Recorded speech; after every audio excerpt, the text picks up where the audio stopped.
CheesyNachos. Agent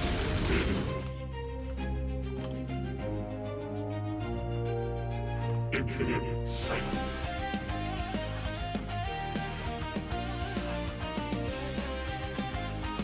Angry Space Heroes. Hold the Poise.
You guys are live. All right. Welcome, everyone, to FSL Season 9. This is our team league. School is out. We have no excuses other than to sit down and play a whole lot of StarCraft. If you're out camping or mountain climbing, man, do you guys not have phones? Let me ask that. I tell You you can what, get this.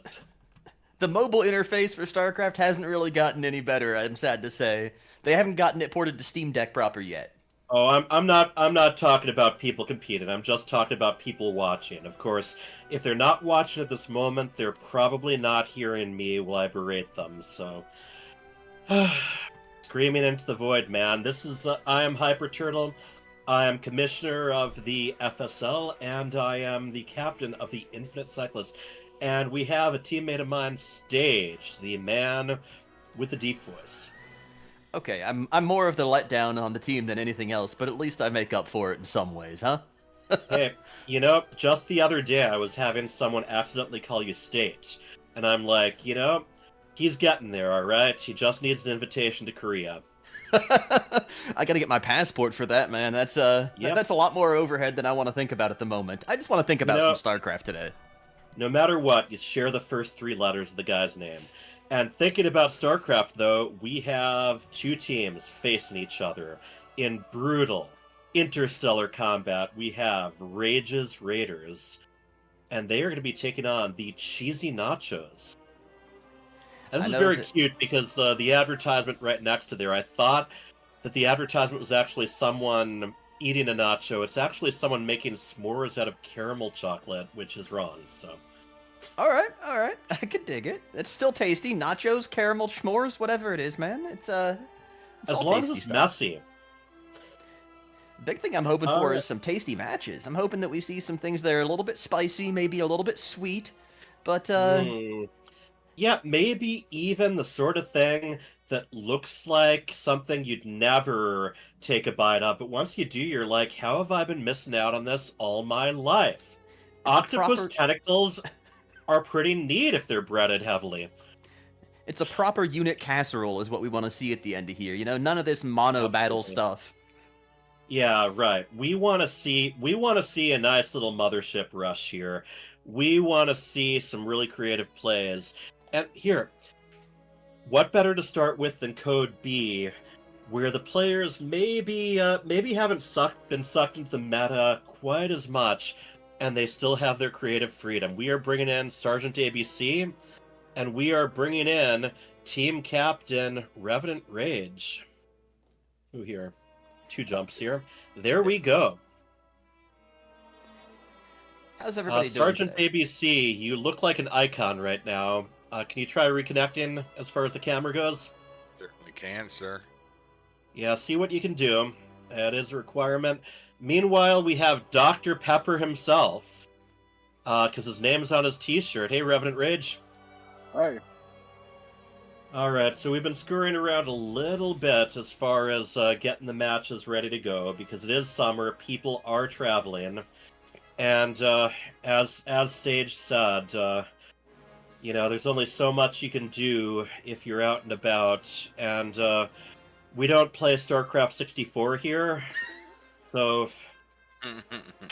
if we did, we would do our best to rig up some shared screen remote play, but it's not on the cards this season. But it's season 10, I think is possible. Revenant Ridge, how you been?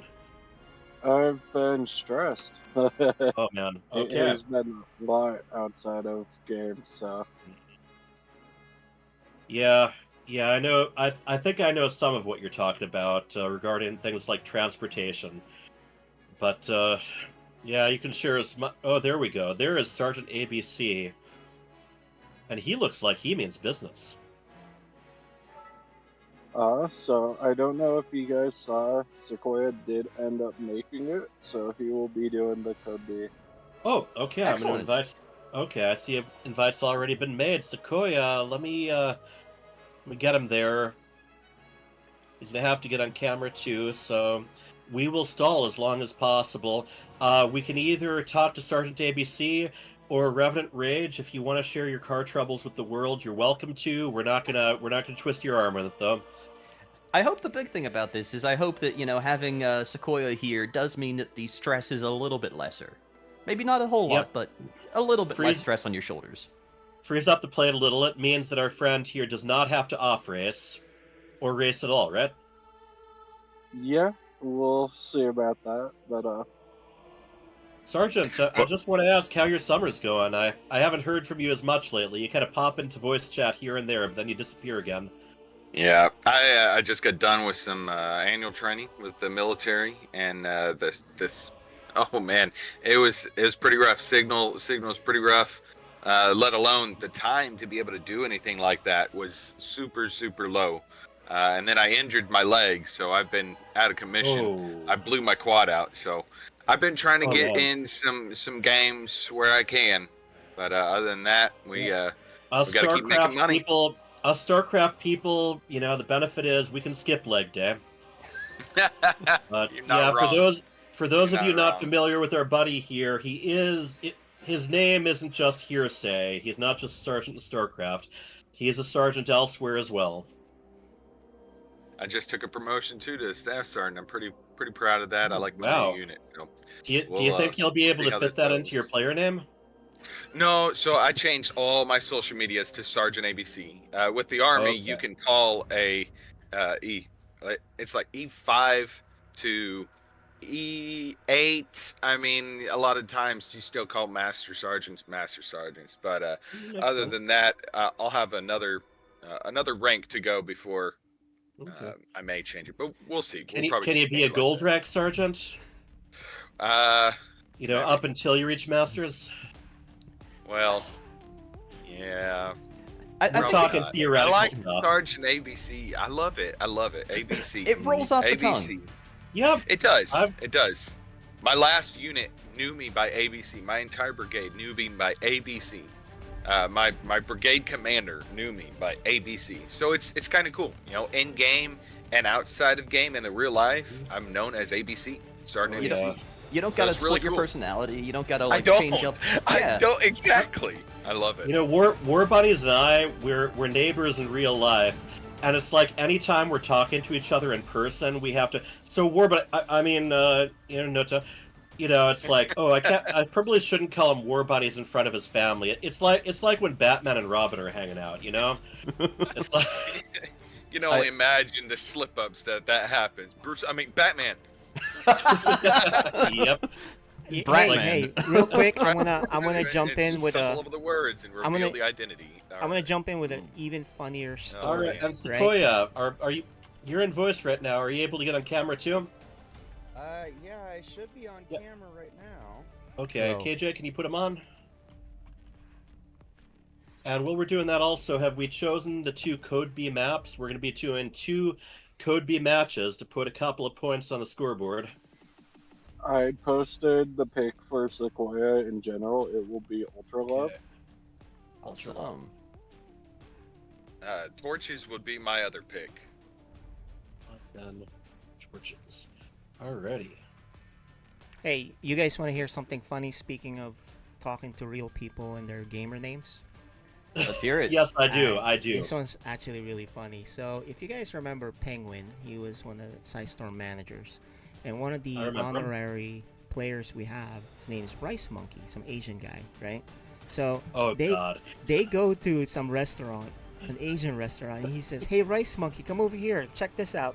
And people look and My like, "Oh God. no!" And they both had this, Oh no. you know, facial expression like, "Uh-oh," right? So anyway. Wow. Yeah, that's a yuck. Insane. In StarCraft, it's endearing. You gotta listen to me here. StarCraft people, you've all heard of StarCraft. All right, Sequoia's on camera. Sequoia, how have you been? You are representing your team. I've been doing good. It's been a minute since I had a chance to get on my laptop, but hopefully I'm not too rusty. I mean, it's not like I was super good anyways. Now the question is, Oh, you you know, got to you've think been of that. you've been out of practice, but have you been thinking about the game? Have you been strategizing in your head? Yeah, I've been thinking about it a bit, but we'll see what my hands can do. That's the important part here. I'm I do inviting have a everyone else to the question. lobby too. All right, go ahead. So, Sequoia, how long have you been playing StarCraft in general? In general, I'll be honest, I could probably count all my matches on my hands. I've got like a 700 and something MMR. At the same time, though, I'm kind of jealous of that. I'm actually really jealous of that because I feel like when you're first learning a game, there's a sense of wonder. There's a sense of like learning everything so quickly because like as you put more games into something, as you learn something more, the rate of progress slows down. And like that is so frustrating to me. But when you're first getting started on something, you get better so quick. And even if you're still losing, it's just like, oh man, I'm still learning so much. I'm still doing so much better every single game. And I'm super jealous of you being in that situation. I'm more curious as to if I see something, am I going to think, oh, he's doing this, when actually no, he's doing something way off in far left field, and I'm just, oh man, the mental mind games that happens in Gold League and Bronze and Silver messes with the higher tier because the higher tier does not know what to expect from the Metal Leagues, and I think Go Winter had a great piece of advice on that. You can't figure out what they're doing? Okay, just go kill them. Yeah. So we will see how that goes. I'm going to invite everyone to lobby again. Sergeant ABC didn't respond when I was inviting you before, but we are going to get in there because we have done, honestly, a very admirable amount of stalling. I'm very proud of us as far as our back and forth goes. But we are actually ready to go right now. 11:15 my time. I think that's pretty good. Central time. That's the good time. It is. Oh yeah, that's really right. You're in Minnesota. That's your time too. I'm in Minnesota. All right. And what a lot of people don't understand is Minnesota doesn't just get really cold, it gets pretty hot too. And right now it is as humid as char, if you are familiar with some of the missions that take place on that. All right. Well, I've got the humidity over here right now. It's going to be 95 and 100% humidity. So yeah, you got a good tank going. I am trying to wear a different StarCraft t-shirt every match, and none of them are tanks, so there you go. All right, I'm actually going to put you each into your own chats, your own voice, and then we are going to get going. Good luck. All right, good luck. Have fun. Good luck, Sequoia. Leave a good corpse. Have fun. I hope it's not a...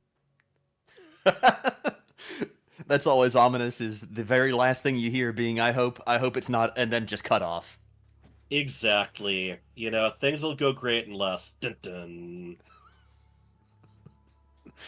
Proper cliffhanger for the game. Oh, absolutely. Actually, people complain about how Legacy of the Void wrapped up. I was just so relieved it didn't end in a cliffhanger that just never got wrapped up. Let's just make sure that...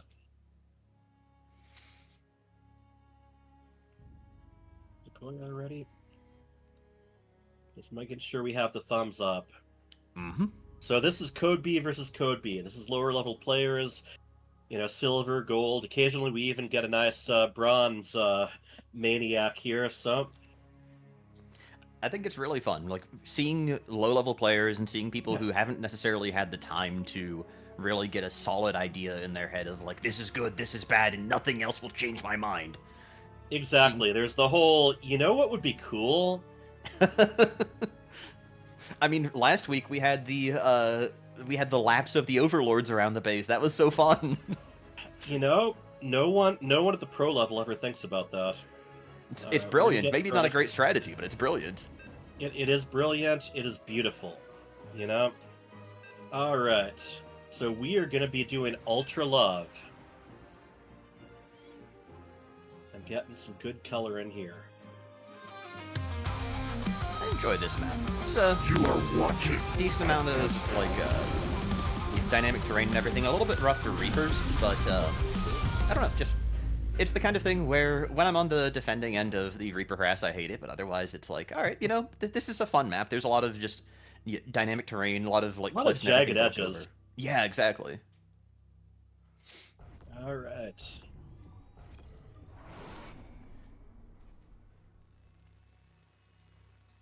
In the lower left, we have our green Terran. He is Sequoia.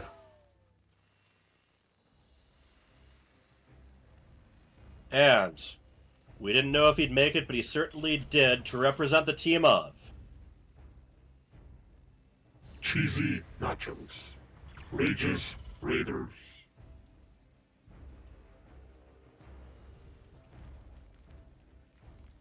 All right, Stage, hit it. In the top right corner, the yellow Zerg, we have Sergeant ABC. And he will be today representing the team of CheesyNachos.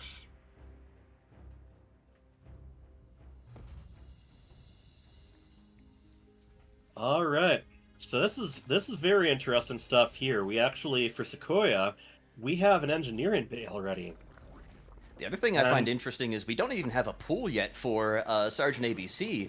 Just getting it started after the gas, so really late pool here. Looking to possibly go for a really fast lair. Yeah, I mean that's not too unusual as far as hatch first goes. Maybe just a little bit behind. He's got more workers than I usually would when starting it, but fairly straightforward. However, engineering bay first, that's a bit more unusual. I think if I saw that, the first thing I'd be wondering is this guy going to float a command center into my base, land it, and turn it into a planetary? I don't think that's what he's up to, but he is just kind of going heavily on the mineral stuff. He has not expanded yet. Double Actually, barracks. Oh, go ahead. Ooh. No. I think you were about to point out what I was saying. Ooh, over, and that's that he is already starting with a weapons upgrade. This could be a really, really sharp timing attack, especially for a Metal League player. Like, if you can get that +1 weapon so early in the game, Marines and Marauders can do so much damage. Zerglians, it makes such a difference whether you can kill them in like 2 hits, 3 hits, however many, and Marines fire quickly. Now, Sergeant ABC has got an Overlord there. He can see some of what's going on. He does see the engineering bay. I'd like to see Sequoia just take that Marine. Yeah, just go ahead and drive it away. Sequoia's actually shift queuing up all of their buildings on Terran, so it's like causing a little bit of like an efficiency lapse, but again, you're kind of dealing with like Metal League players and everything, and if this is what allows them to have like a better efficiency in terms of their own actions, in terms of their own attention, then it's a great idea, because the fact like you're not dealing with game efficiency at this point, you're dealing with player efficiency. Right, and Sergeant ABC, meanwhile, he's got his 3rd hatchery, pretty much on schedule, I think, as far as these go. But yeah, Sergeant Sequoia not expanding yet. He is just pumping out those Marines for now. No add-ons yet though. So no add-ons and also no orbital. So really, like, I feel like he's really going all in for this timing attack. If he can find something on the +1, but he's actually gonna go for 1/1. He's already got the armor upgrade queued as well. And there's that Reaper you were talking about. You know, coming a little bit late, but I don't know how much Sergeant ABC has got to defend against it. The big thing, actually, is the Baneling nest. That's Banelings, they're hard to control properly, but they're also hard to dodge properly or split against, so it can go either way very easily. Yeah, and I know that Sergeant ABC has been working on his Ling Bane micro. We did a couple of matches last week just to practice everything together, and that was one of the things he was really working on. So I'm curious if it's going to come together, or if it's going to be, I've been working on this so much that I end up choking. Yeah, well, Bane's the big thing, just being that you don't use too many on the same target, and that you don't use them against targets they don't get any bonus against, but so far, Sequoia has nothing but light units. Reaper, Marine, SCV. Alright, he is taking his expansion, and it is a very interesting expansion right now. Kinda, not in his natural. The big thing is, I think he dodged all of the vision from the Overlord, unless Sergeant ABC happened to paying attention as the SCV was crossing over. This is not the first place you're going to be looking for a expansion to attack, that's for sure. But at the same time, we're going to be seeing 1 base versus 4 base. Sergeant ABC taking his 4th here. 4th just as the lair is getting going, so I mean, he is really going heavy for this early tier aggression, except for he's not making the lings, so it's just all in on economy. Yeah, and very much so. He's got over twice the workers that his opponent does, but yeah, attack units, army, kind of more or less the same, and you'll see this a lot in lower level games too, where they just kind of build up. It's like they're trying to decide when to attack. It's not always clear. A lot of time they'll wait until their opponent makes the first move, and if they defend against that, they'll counter. I do kind of like the idea here, though, just because, I mean, again, lower level play, I'm not going to, like, rip into anyone or anything, but looking at the queen count for Sergeant ABC, he's got 2 queens. They're not keeping up with the injects very well, but that also means then that having more hatcheries still gets you more production. So I do like the idea of expanding heavily earlier if you're having a hard time keeping your queen injections up. Not only that, it also provides more creep.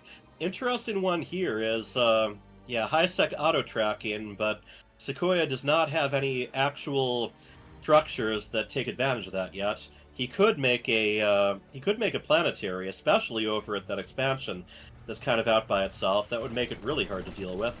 I was just thinking of that as well. Here comes the Overlord hunting. Doesn't do anything to supply block, though. We have a very ample collection of Overlords for Sergeant ABC. Oh, and look at Sergeant. He has just taken every area he can. He's got a drone out in the upper left. Yes. I really They like both- this, actually. Go ahead. Yeah, they both got plenty of resources to work with too right now. Sergeant ABC, not keeping up as much on gas. He does have the extractors. He just needs to start mining on those.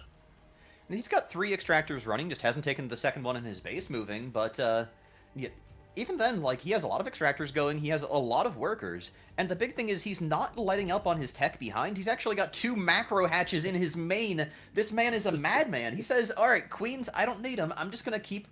Oh my god, he actually has a hatchery down where Sequoia was trying to expand. I have actually seen him, when he's behind on creep spread, just go, you know what?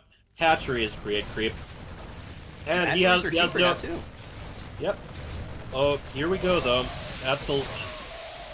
That's a lot of Ling Bane there, and I think Sergeant ABC is smelling blood.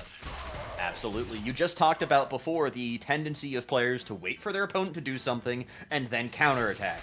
And that's exactly what we're seeing here. Okay, Sergeant ABC. Let's see if he lifts up. Doesn't look like it. He's not even paying attention to that spot, actually. He's got his camera back at his base. Gonna lose the expansion here. This could be really, really bad for Sequoia.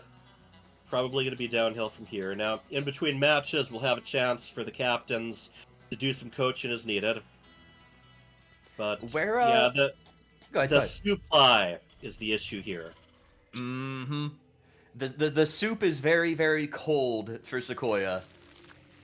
And, oh, there's so many Banelands morphing in outside of the natural as well here. And there's no natural even, so this is just a raw attack up the hill. I think that Sergeant ABC is going to be looking at this and being like, wait, I'm so confused. And then do exactly the winter thing. I'm confused, let's just end the game. Now let's start with the classic, waiter, what are these Zerglings doing in my soup? the backstroke, sir. That's a fantastic one. I forgot that joke. Probably because I don't think it's been told since 1952, but that it's off meta. That's why it's so effective. Unfortunately, the off-meta play from Sequoia this time is not going to be all that effective, but maybe we'll see it come out in Game 2. Right, there's going to be a chance for him to, just look over things. And Revenant Rage and his teammates have the option to talk to him in between the matches. We'll see whether they want to... They for that. So from here, it's just... It's cleanup. It's cleanup. Clean up. He did make a planetary, so that is cool. Still not going to make the difference, but I do like that he's taking advantage of that high-sec auto-tracking, and we have the GG, Sergeant ABC, taking the first point.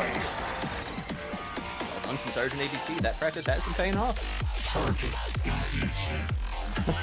We just saw on the camera, he just breathed this huge sigh of relief. I think he was really stressed about this.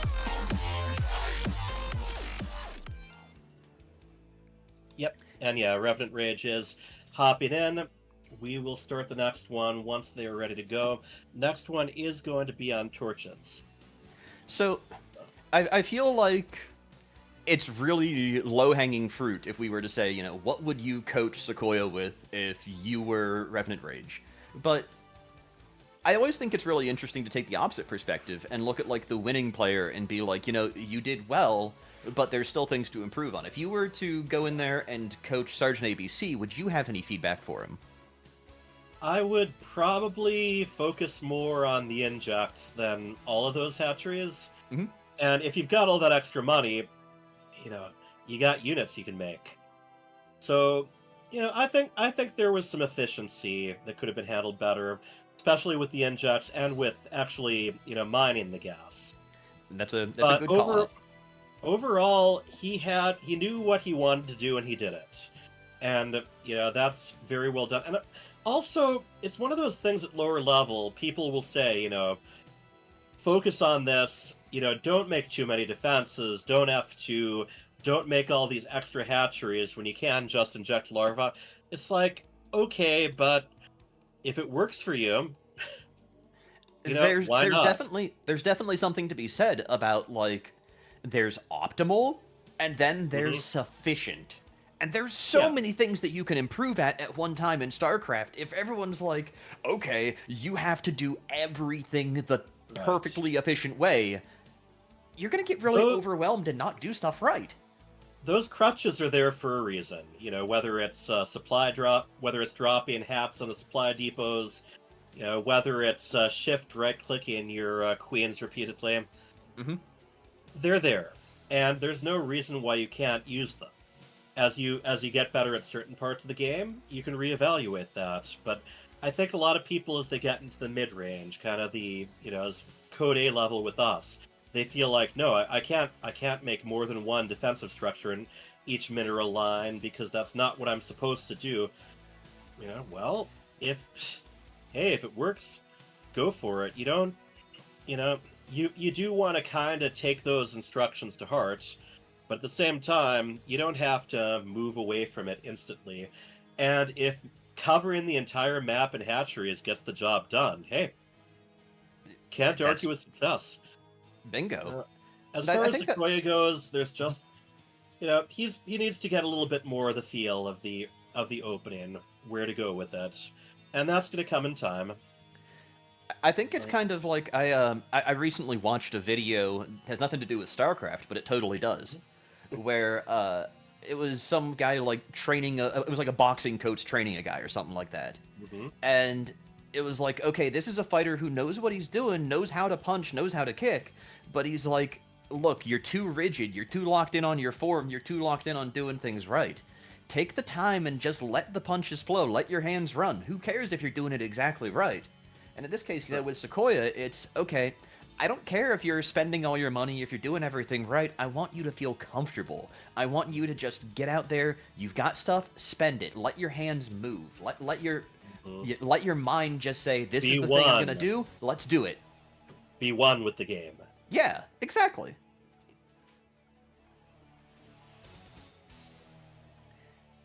And I think that, like, you know, when you're first getting started with a game, it's really important to, like, understand the theory at some point.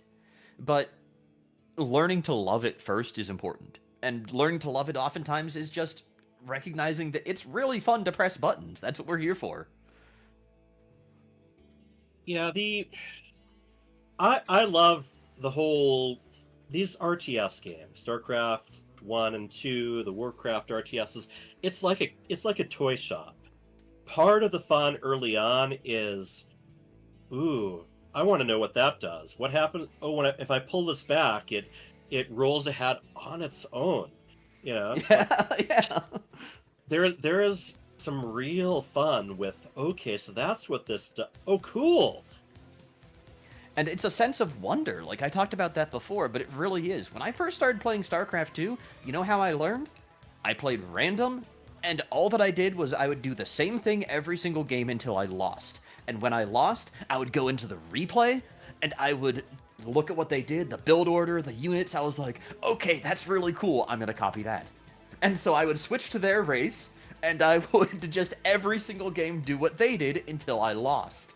And do the same thing over and over again. It was super fun. I love that.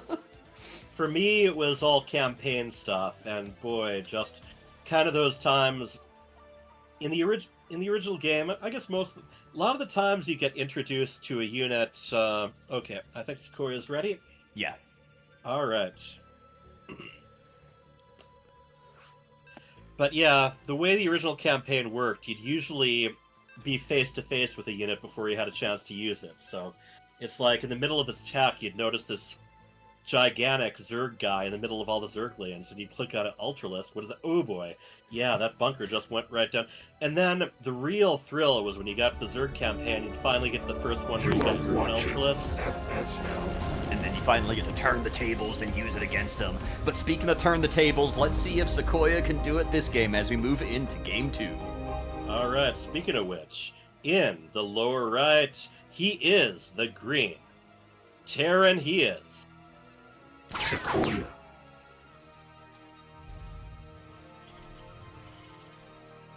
And he is here to fight for the team of Rages, Raiders.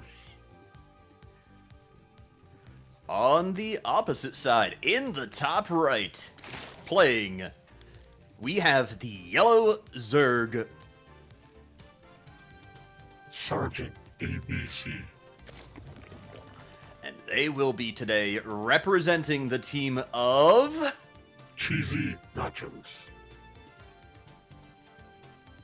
Okay.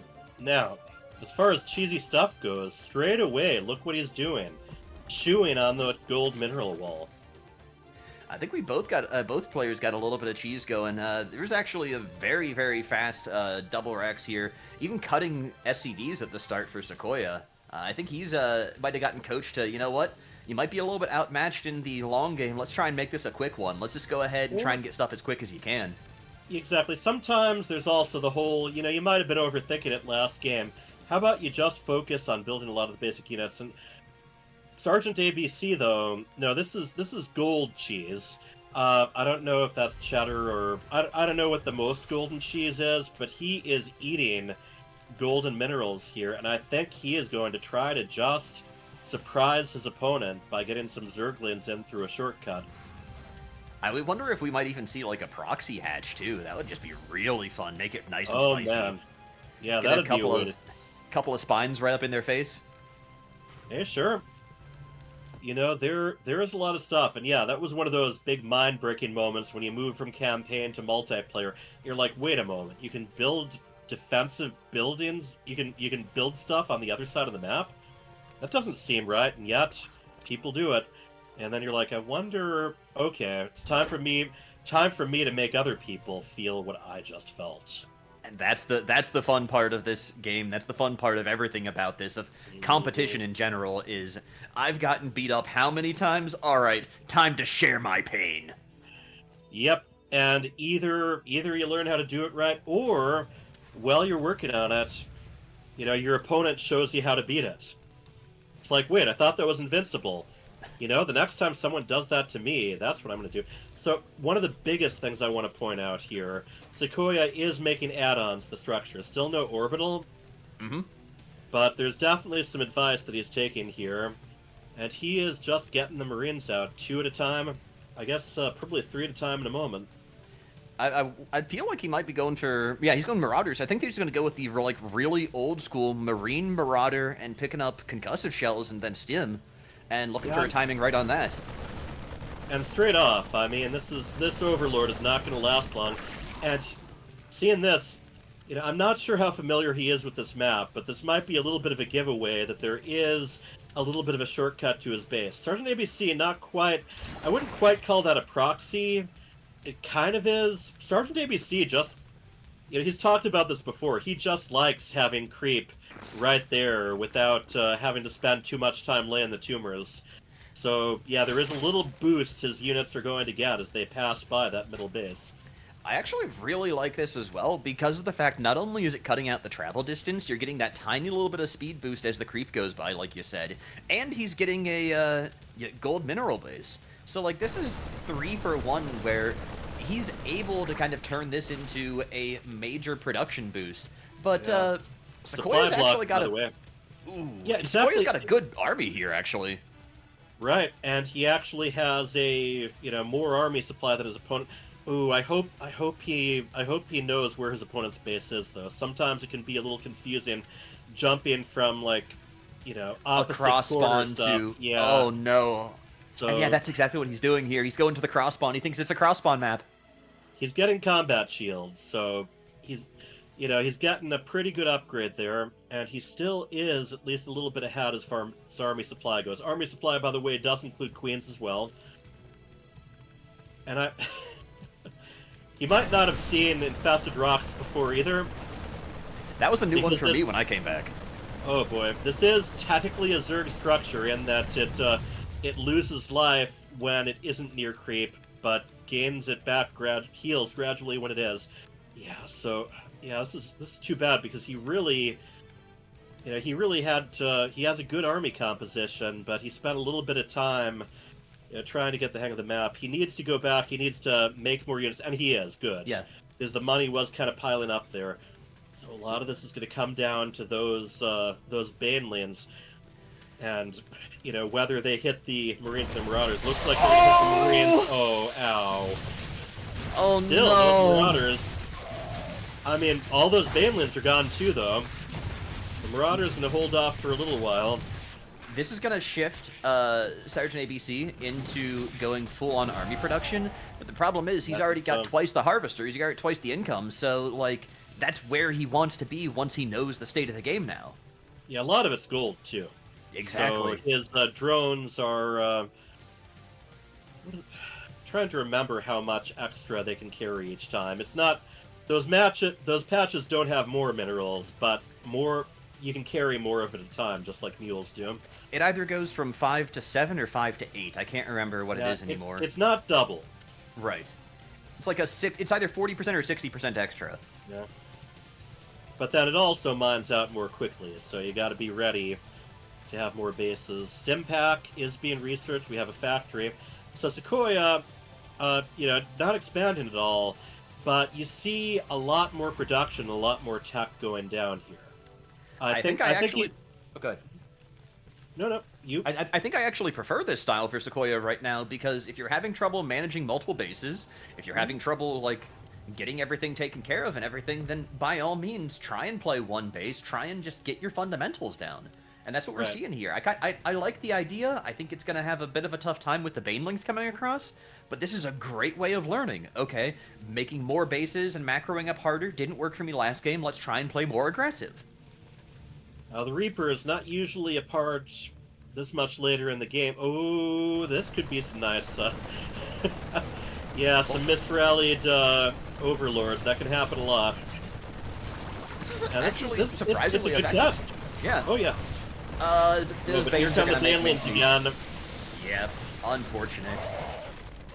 Speed just finished up for Sergeant ABC, and now he's ready to cross the map. Same thing we were talking about before, where you have the receive the attack and counterattack. At this time, he's got units left, so he's going to move across. And I don't think these Reapers are going to be enough.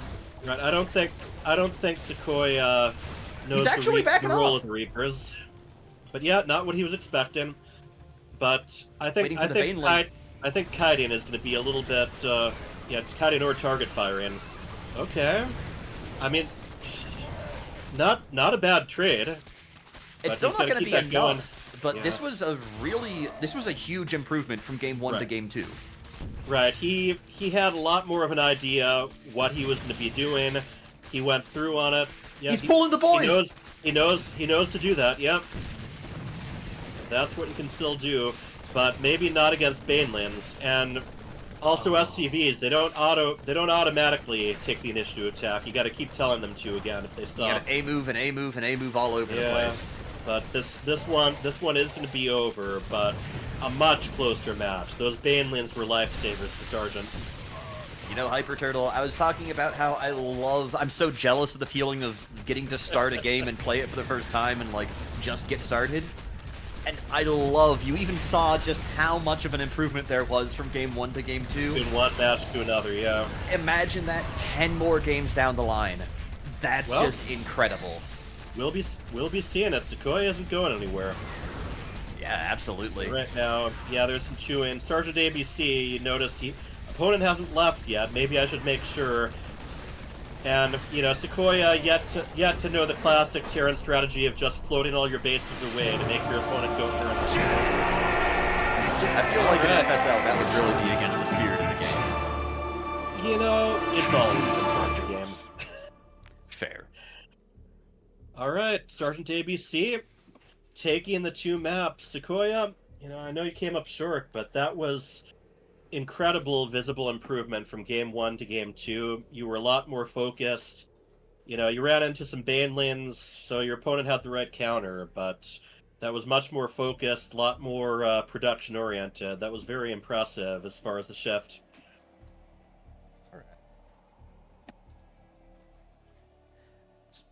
Were you having some technical difficulties there, or did you say something? I didn't catch that. Oh, I was just saying, all right. I didn't expect that I had improved much, but all right. I think, honestly, too, like, we were talking about it before the match when you guys weren't there to see and everything, but taking the time to experiment with different things, okay, something doesn't work, we're going to do something different. That's a really good way of understanding what works for you and what doesn't work for you. Even if you win or you lose, having that different breadth of experience as you're building your foundation is very important. Because some things will feel better, some things will feel worse. I mean, I know that you guys couldn't see each other's cameras, but if you took a look at Sergeant ABC at the end of Game 1, there was this huge sigh of relief because he didn't know what he was getting into. He was genuinely like in a situation where, and I'll let him speak for himself, obviously, but I could see the stress come off of his shoulders. Yeah, so I had heard that you, Sequoia, were not going to be in this match, and someone else was going to stand in for you. And I had found out that guy's MMR. I had found out what this guy's race was going to be. He was going to play 2 different races, and I'm thinking to myself, I am about to get a can unleashed upon me. A can of well, if you know, then you know. But and then we switched. And then we switched, and you came back. I'm like, now I know 0. I know absolutely nothing.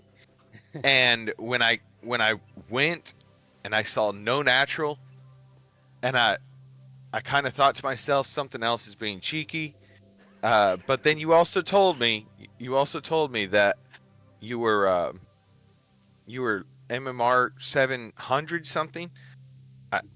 I had to just assume you still knew everything about it because I was, I don't know. I don't know. I was still so worried. But he's right. He's right. At the end, when I finally won, I threw my hands in the air and I was like, yes! Because it felt relieving because I had no idea what was going on. I was expecting 6 BCs in my main any second. I'm like, here it is. It is. He's got 5 proxy starports. It's gonna happen.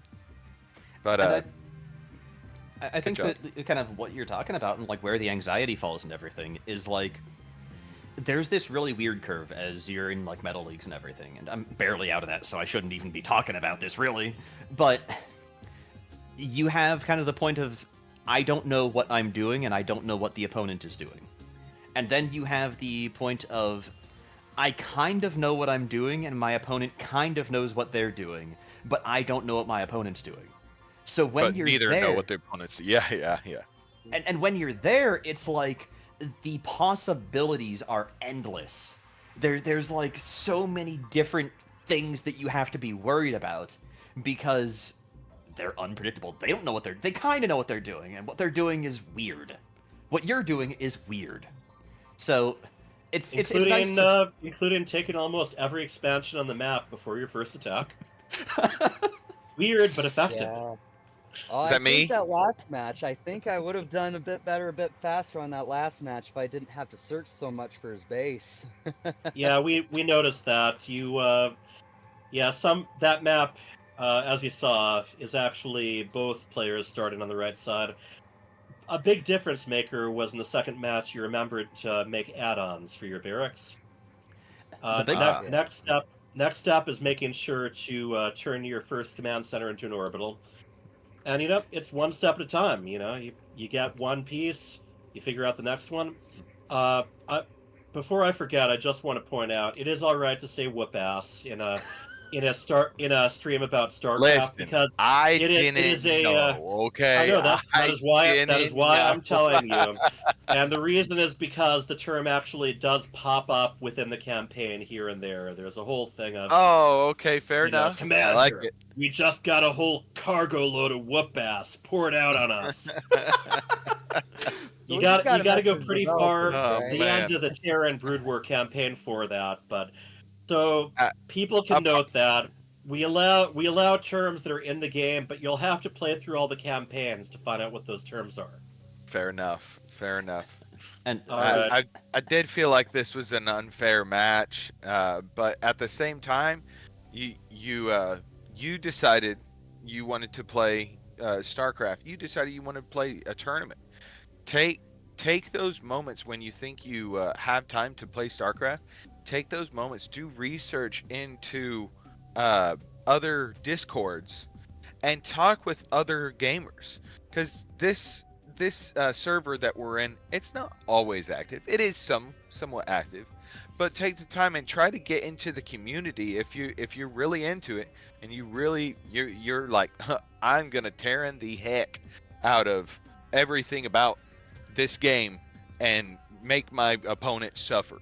And if you want to do that, look into it, do research and stuff, and talk to people, and they'll coach you. So many people love to give advice. Some They may love not to be show giving off the what right they've learned. advice. They may not be giving the right advice, but they still love to help. Everybody loves to help. I tell people that I'm like, here's some things for you. Now take my advice. Do not do the stuff you see me doing, especially with the control groups. Okay, yeah, we do have to move on. But yeah, one last thing, Sequoia, I would try going to versus and then training. There's a whole thing where it walks you through the early game. There's one last thing I want to mention too. One last thing. I'm sorry. I know we're out of time, but I genuinely feel like Game 2 was actually in flux up until you moved to the wrong corner of the map. If you had gone beeline directly to where Sergeant ABC was, you probably would have won. I think you would have won. I think you would have won. Yep. Yeah. So Yep. you felt like you were behind, but like no, I think you actually had a real shot at winning that game right away. So that's all that I have to say. That's my last bit. We're gonna move on, but thank you again, both you guys. Fantastic match. Okay, Thank you. All right. Well, All right. what's our next match, guys? All right, yeah. I'm gonna show the So- Next match score is so far. Nate. I think Nate versus Lanix Magi. I've seen And I don't Lennox play see- before. I haven't seen Nate play before. And I don't see Nate in either of the chats either. Yeah, let's see. go check Is on that him. Wind Shadow? No, that's okay. That's someone else. Sorry. No, Nate is Nate. Yeah. That's just who he is. He's like Cher. He's just a first name. Ah, mononym. Okay, as let's far message as him. I know, yes. Yeah. Let me. Because if he isn't available, we might have to just start on a different match. Oh, there. Right. Okay. All right, There. cool. He's responding. Just being But antisocial. yes, We didn't want to we're jump going into to Code A. So we're going like high gold to low diamond. And Yep. we're just drawing some instructions here. But Lennox Magi, can you hear us? Yes, I can. Can you hear me? Okay. Yep, we definitely can.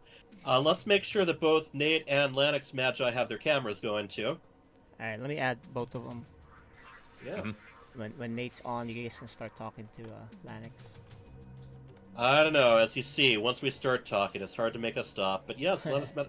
All right, that's a very busy looking room. I love it.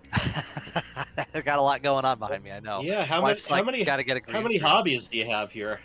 Well, from this angle, my main one is work, miniature painting, miniature wargaming, D&D, and then sleeping. So, but the last one I don't do much anymore. Sleeping is a beautiful hobby. It is. I got two little ones, 2 and 6 months, and don't sleep. Oh my kid. Have you reached the point where you explained to them that the miniatures aren't technically toys? No, they are toys. I've got some big chunky plastic miniatures for them to play with. One of them's already done his first couple paint jobs, so Wow! All right. it's fantastic. I don't mess around. I'm gonna have some nerdy children. And what That's about awesome. what about the StarCraft tabletop game they announced earlier in the I'm year? already ready to fully back. I get the newsletter. I saw that, and I was just in. Yeah, that's one of the neat things. Archon Gaming usually does Kickstarters, but Yeah. they're actually fully funded already. They didn't have to Right. do any crowdfunding.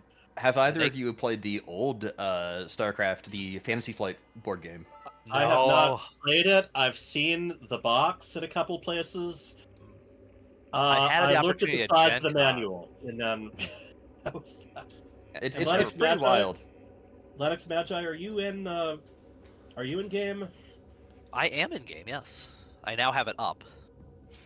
So if you need to See. invite me, Yeah, make sure to join the FSL chat. There we go. I'm in there. Okay. There it is. All right. And then Nate, if you could get on camera, the instructions are pinned there, or here. It was just Hey, Nate. it was just repeated. I Yep. just posted it. Yep. Exactly.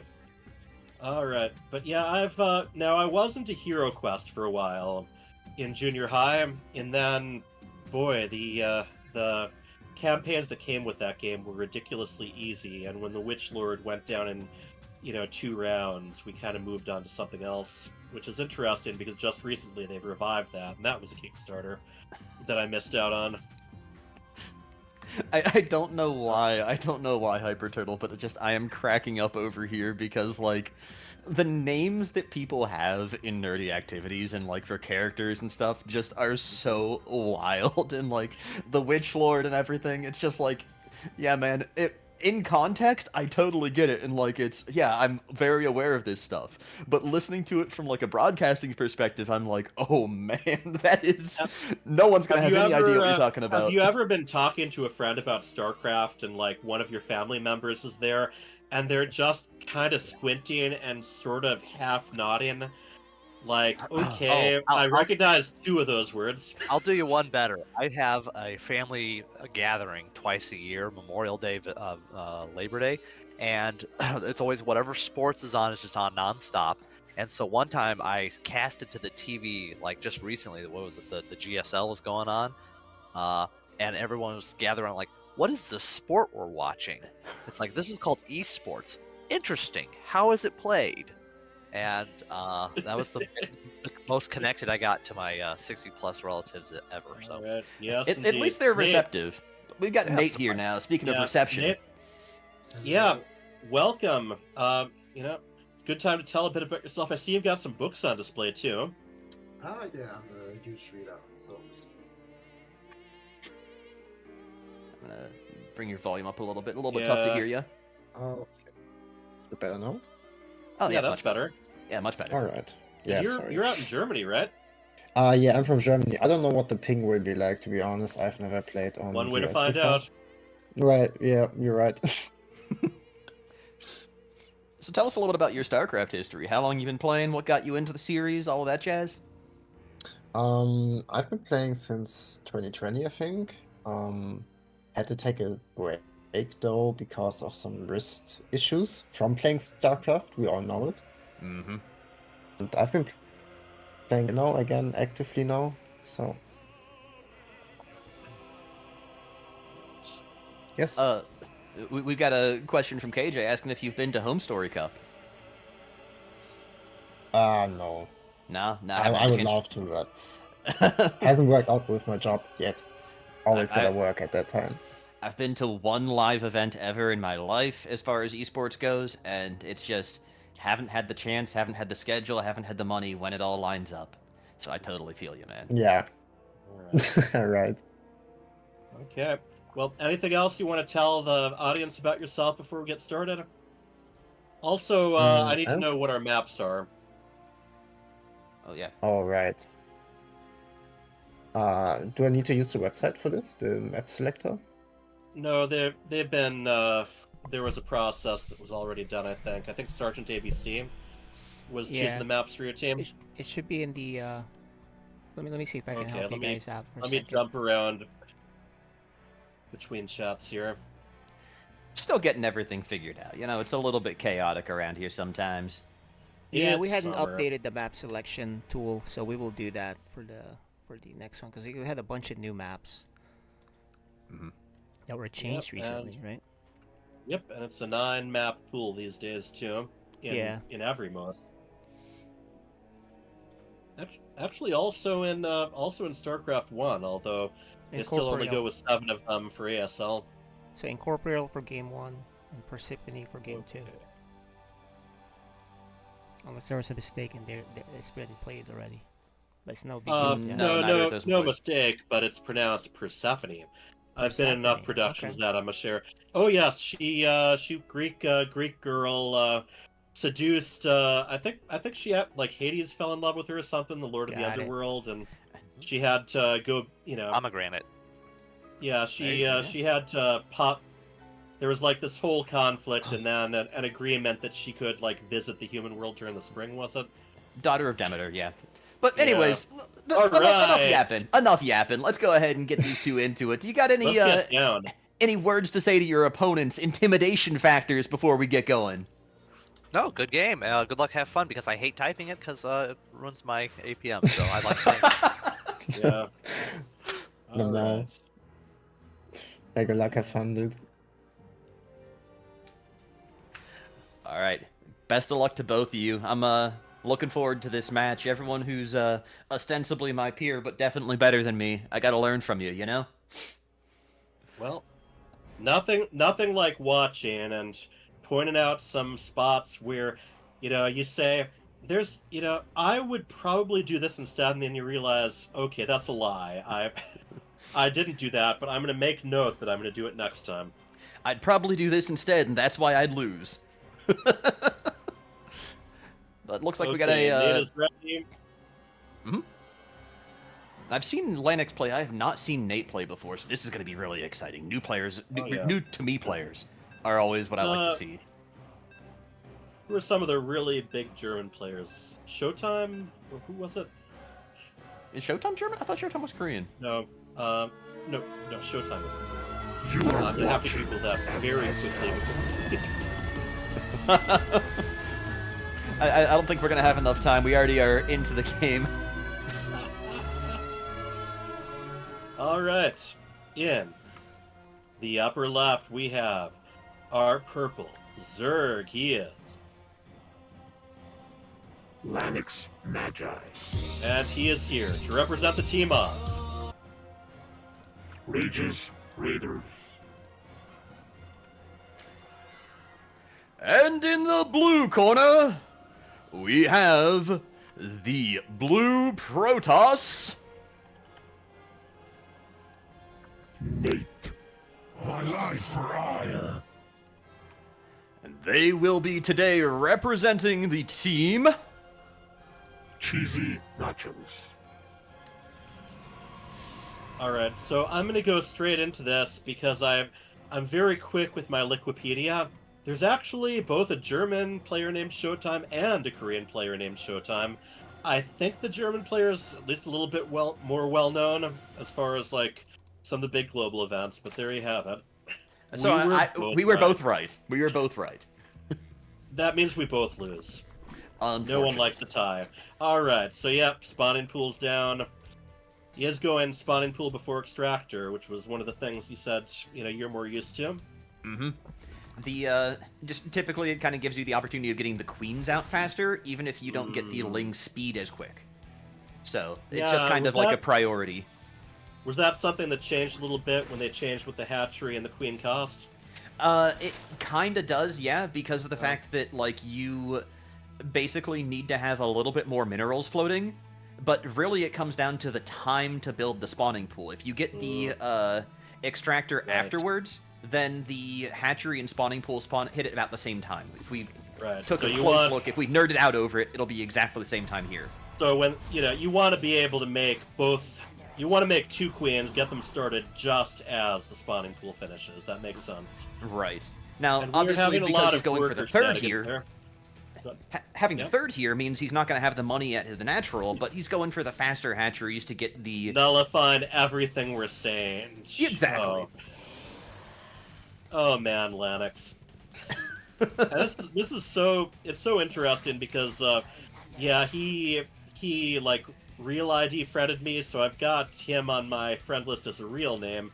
Then we've got him as Lanix Magi, and then in game he is Cheese Manum. No, Cheese Manum. Oh, okay, yeah.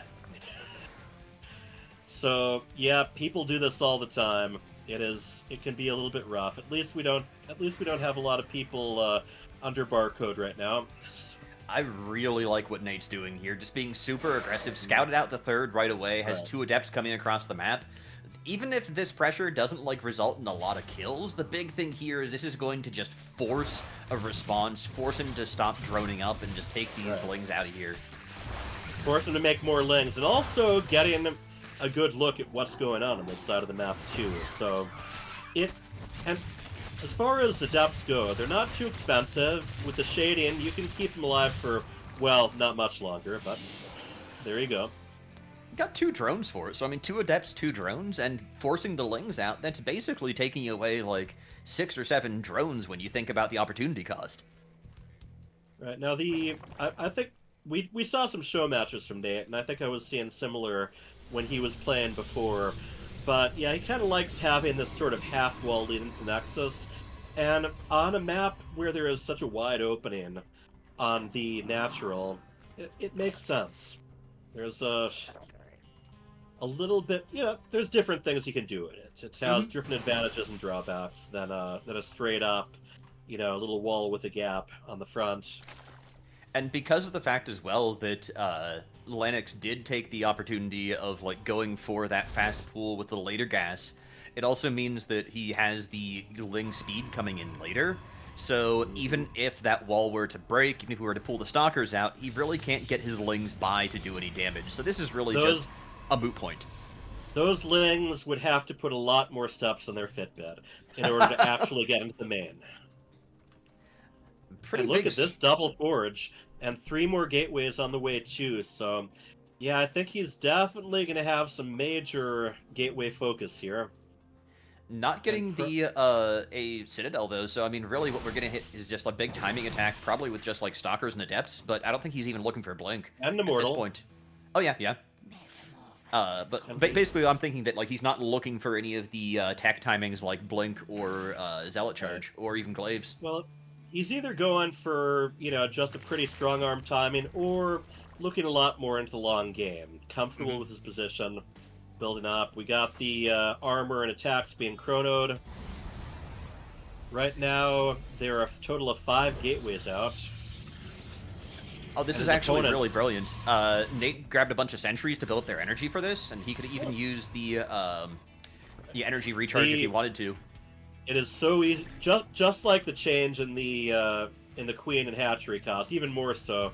Yes, there's trying to remember to use that for to charge up your spellcasters too, and it is so easy to forget still, for me anyway. But I think what he's going to be trying to do actually is push into the natural and force field out the Lings. I think that's what he's kind of setting up for here. Is instead of playing for like a blink timing and trying to micro hard, I think he just wants to basically set up a situation where he can make a big timing push and then use force field to keep the Ling heavy army out. I'd say a really big thing missing from any timing, though, is the Work Prism. There isn't one out, there isn't one in production. He is making a robotic support bay. Yeah. But until he has a Warp Prism, I'm not expecting him to try to do a really big push. Potentially. Getting the 3rd as well, so maybe he is just looking to transition into more of a macro game. Cheeseman, or Lennox, I think he doesn't see this. I think the Lings are too far away. He does have a lot of Lings, and if he gets a good surround, he could do a lot. So far there was that kind of adapt scout / harass. Since then, they've kept a little bit of an eye on each other, mostly just kind of letting each other be. They're doing their own thing, building up. I think that Lennox did kill the observer that was sieging outside his base, or right between his bases. Yeah, I'm not seeing that there anymore. Zealot, Legs, and Colossus. Actually canceled Blink, just had a misclick on the tech here. So, pretty he did big get a transition worker there. attack. Yes, indeed. Meanwhile, for Lennox, I mean, he's going for Roaches and Ravagers. And really still not... a whole lot of Lings, but depending on how many Colossus are out there and how quickly he can dispense them, those could get a lot of kills in very quickly, especially with the upgrades he's got.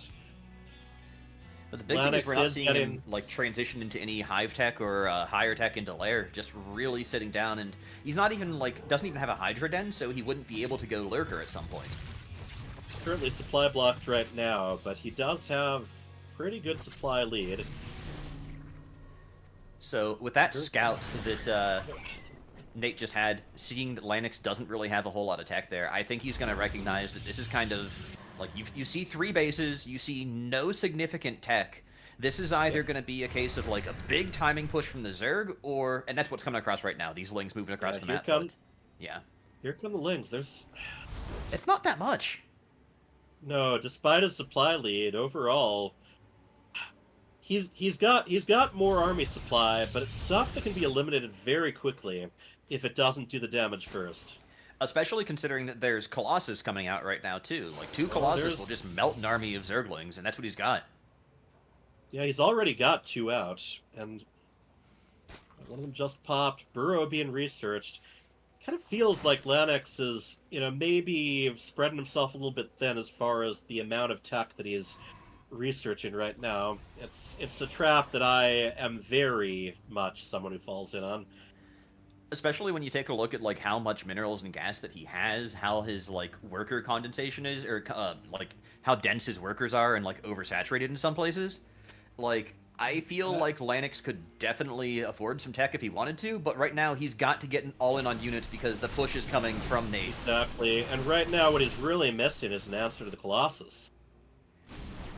Here comes Roaches and Ravages are not going to be enough. 17 roaches in production. He's got to stall for long enough. The spine crawlers are going to be a good way of keeping the zealots from moving in, but once the stalkers and colossus show up, you don't have any good answers to that yet. It's going to be so hard to get close to those colossus. He is dropping some biles. The colossus do back up. Pretty decent connections on those biles. Right, this isn't bad. On behalf of Nate, it's all about keeping those colossus alive, keeping that free damage coming in. Even when Colossus don't get bonus damage against roaches, they're always adding something. They're always softening things up a little. Lennox still maintaining the army supply lead. Oh, that war person coming in. That was just F2'd in, though. He's got the opportunity of getting an extra wave of units, but I don't know if it's going to be enough. It might be a little bit late as far as the reinforcements go. No. He was able... They were able to survive, and the push continues. And this is a huge wave of Hydras. Hydras are terrible against Colossus. Indeed they are. I mean, they're great if you morph them into lurkers, but that tech is not an option just yet. Focus down the hatchery. The third is gone. This is going to be a ton of drone kills as well. I don't think any of them are escaped. Like, maybe 3 of them. This is not laying up. Moving in. Gotta remember to move that warp prism forward. That's the one big thing missing here, that even after the warp prism was added, it's not really been part of the attack. Now, he used it just to bring in an extra wave of reinforcements, but those zealots have been doing some work here. Things are getting very spiny. The Colossus can't kill spine crawlers very quickly, but they can stay outside of the range of them. I think this is just looking really, really bad here for Lanix. This is going to get pushed further and further back. Those spine crawlers, we have yet to see one complete. I don't think they're going to have the time the to. GG. Well done here by Nate. Finding that time that he needed, finding the economy, and, like, really not being fettered by anything that Lanix did that game. No, he had a game plan. He went with it. Early upgrades. Nice, strong army with the Colossus backbone, and moved ahead with it. It's really good overall, though, and like I do feel like Lanix was never out of the game, so to speak. But if you take a look at the workers created, 95 workers created in that game versus 65 for Nate. I think he just focused way too hard on his like economy to the point where like he wasn't getting tech, wasn't getting his units, wasn't doing things to answer what could be there, and had no idea the Colossus were coming. The answer is the big thing there. He had a big army, and it almost survived even. It was just a question of having the right army for that situation. Mm-hmm. All right. And I think I've seen this with Lanix before too, where like the first composition of units, like the first time you go into a battle, it's like, okay, yeah, I've got the right kind of stuff, and then afterwards it's just like, all right, I'm out of units, I don't know what I lost, I'm just gonna panic and hit the same button for 5 seconds. Yeah, in the end, he had a lot of Zerglings, and if he'd hit before the Colossus got added, he could have done a lot with it. The Zerglings were just kind of, they were in the neighborhood. They never really made their move. And then, they weren't the right thing towards the end. Okay, we are into the second match here. In the lower left, we have the purple Zerg. He is Lanix Magi. And he is here to represent the team of Rages Raiders.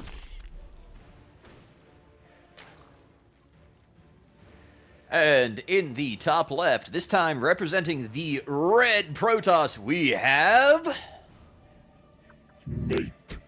My life for ire. And he will be playing for Team...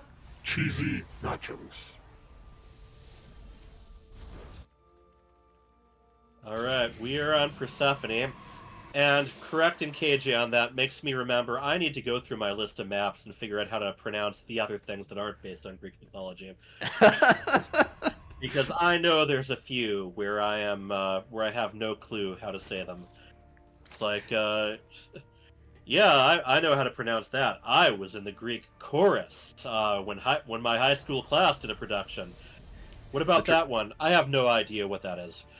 The trick with this Hyper Turtle is instead of learn to pronounce it yourself, you just make somebody else learn to pronounce it. You know, that is it. Make someone else do it, but condescendingly lecture them first. Exactly. That's how you be a proper nerd. What? You don't know the Greek explanation of why spring is a thing? Man, you probably can't even recite the Greek alphabet. What kind of nerd are you? Oh boy. Yeah. Alright, so yeah, similar kind of wall from Nate. It's a really interesting one. I don't see often. I've seen it in the past, like, you know, but a long time ago, where it's kind of more of sort of a wall between the Nexus and the, you know, the corner, basically. And this time around, looking at Lanix's start, he does go for the double queen instead of the third hatch right away. So his third is going to be a little bit later, but he will have the injection starting up earlier. He will have a better creep spread, and more importantly, will be able to fight off those adepts if they come in quicker. Indeed. I find overall, regardless of which race you are, you want to get access to the macro mechanics as quickly as possible. The queen's not just the larva injects, but also to be able to follow that up with your first creep tumor, because those tumors, well, like in real life, they keep growing. And that's the big thing, too. Like, a lot of beginner Zergs don't understand just how important creep spread is and how important the mobility and vision that you get out of that is. But speaking of mobility and vision, we've got two adepts coming across Nate with the same opener again. This is rehearsed. Yes, indeed. And this whole thing kind of splitting things up. Ooh, even luring the queen off the creep there.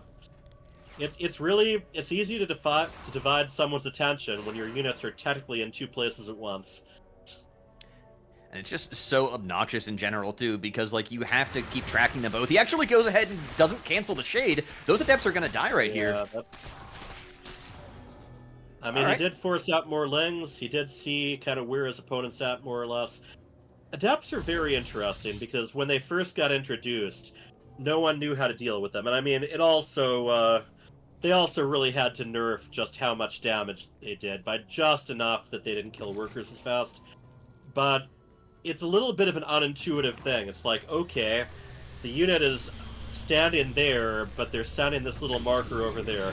Okay, I'm going to interrupt you here, because this is actually a really cool difference between the strategy. He gets the fast speed, gets the queens early, and now that means these Zerglings are going to get in here and get to wreak havoc.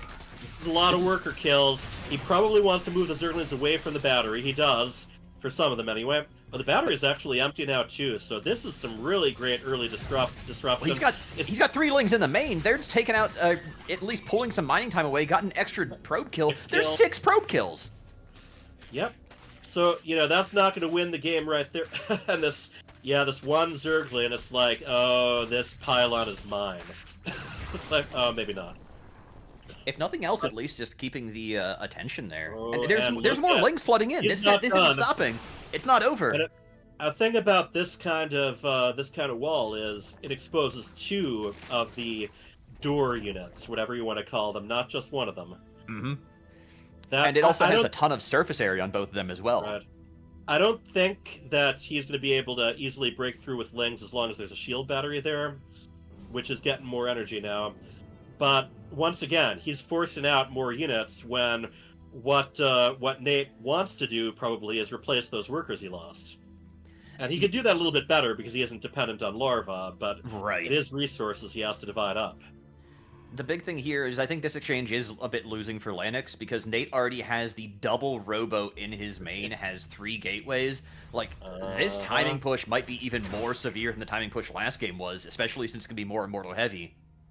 Yep, Nate definitely likes his four-legged cyborgs. Robotic quadrupeds. Robotic quadrupeds, okay. Yeah, it's weird. The Colossus, as far as the lore goes, does not have a Protoss in it in any way. It's just a robot. The Immortal has a wounded veteran Protoss in there. And then the Stalkers have kind of the souls of Dark Templar in them because of something or other. So, yeah, different kind of quadrupeds, but quadrupeds nonetheless.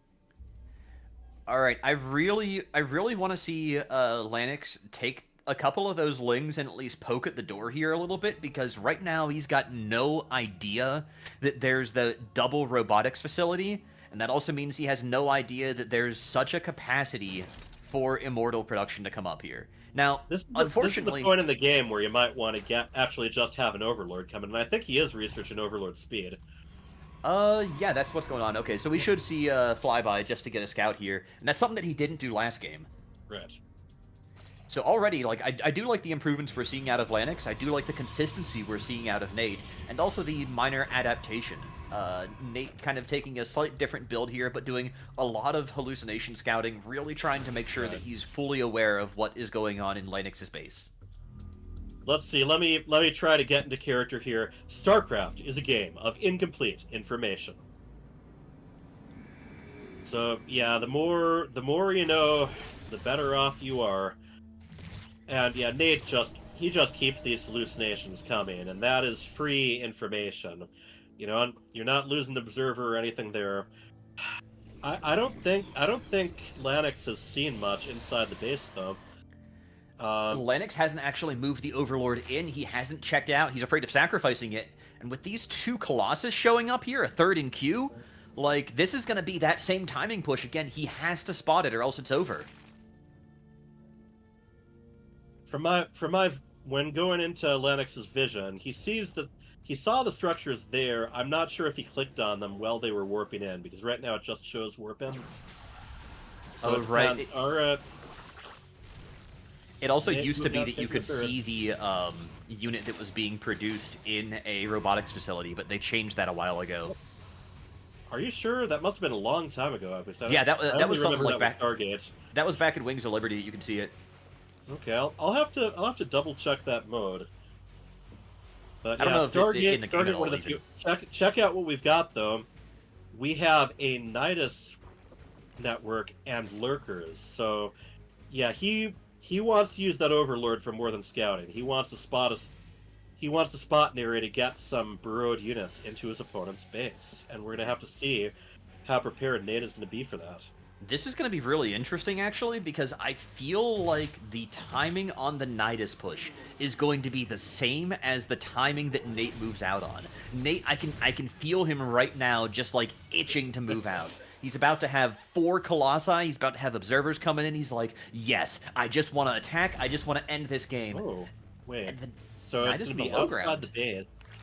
He doesn't have... I don't think he's got any swarm hosts. I guess the lurkers have some reach, but with the range know, he could poke. But if he knew what was in there, he'd know that he can take out 1 pylon and stop almost all the production. Here's the Nidus worm, and like Nate's looking around for it right now, but he's not gonna spot it. It's like something just popped out of the ground, and it wasn't one of my guys. So yeah, I think he's just gonna. He might actually be afraid of moving out onto the map right now because he doesn't know where that Nidus is. Oh, and look at this. This is classic, just making the noise. It's like, you know, Niduses, no matter where they are, they're always distracting. You just hear that brrrm. And it's a lot, you know, and it's less effective and self-destructive than dropping a nuke in your own base, you know? Yep. Finally brings his camera over and like he sees the creep now, so he's gonna be aware of the Nidus that's close to his base. But this is doing a good job of just psychologically stalling Nate. But Lanix isn't getting anywhere on the map with this. Yeah, I mean he's created a shortcut between his main and his 4th, but that's kind of as far as this is going so far. And then I think he's also going to use the Nidus to expand to the, northeast corner. Maybe he's got vision there with Lings. Maybe, but again, like, at what point do we see the Winter Principle? Yeah, here we go. There is the point. There is the point. Got to move. Yep, there it is. And Nate doesn't notice this. Nate, he's not moving his units back at all. Yeah, in fact, he just did a round of warp-ins. And this is a lot of supply that Lennox Magi has, but wait, is he going to pop anything out, or was he's not unloading anything? There isn't anything loaded in the first place. He's moving the Lings to the port. meantime. I feel like Lennox Magi might be putting too much thought into this. I think he's trying to be really clever about playing mind games, but in the meantime, he's got a bigger army, and even some tech his opponent doesn't really have an answer to, or much of an answer to anyway, as far as the lurkers go. I guess there is Storm, but a lot could have been accomplished there, and then everything could have been retreated right back into the Nidus. Alright, Nate's tired of this. He's making 5 gateways, and I think we're about to see the Winter Principle of, okay, they're doing weird stuff, just go kill them. He is putting lurkers into the worm this time. I almost wonder whether he forgot to do that last time. Maybe. And that is just like, oh, okay. Alright, 4 lurkers pop out. Alright. 3 of them burrow. A 4th one burrows. Okay, right by the mineral line. I don't know. He's really depriving us of the opportunity to see that one pylon get destroyed. And still, this is doing good work. It's a distraction, but the damage caused by it isn't. And then, in the meantime, Zerglin's coming in to cancel the 4th again. So, once again, I like this, but I feel like he could have done more. Yes. I feel like this is maybe being a little too clever.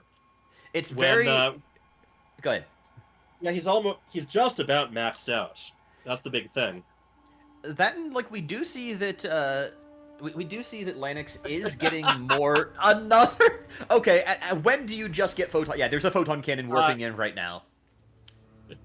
And he can also just, warp gate things in right there too if he needs the reinforcements.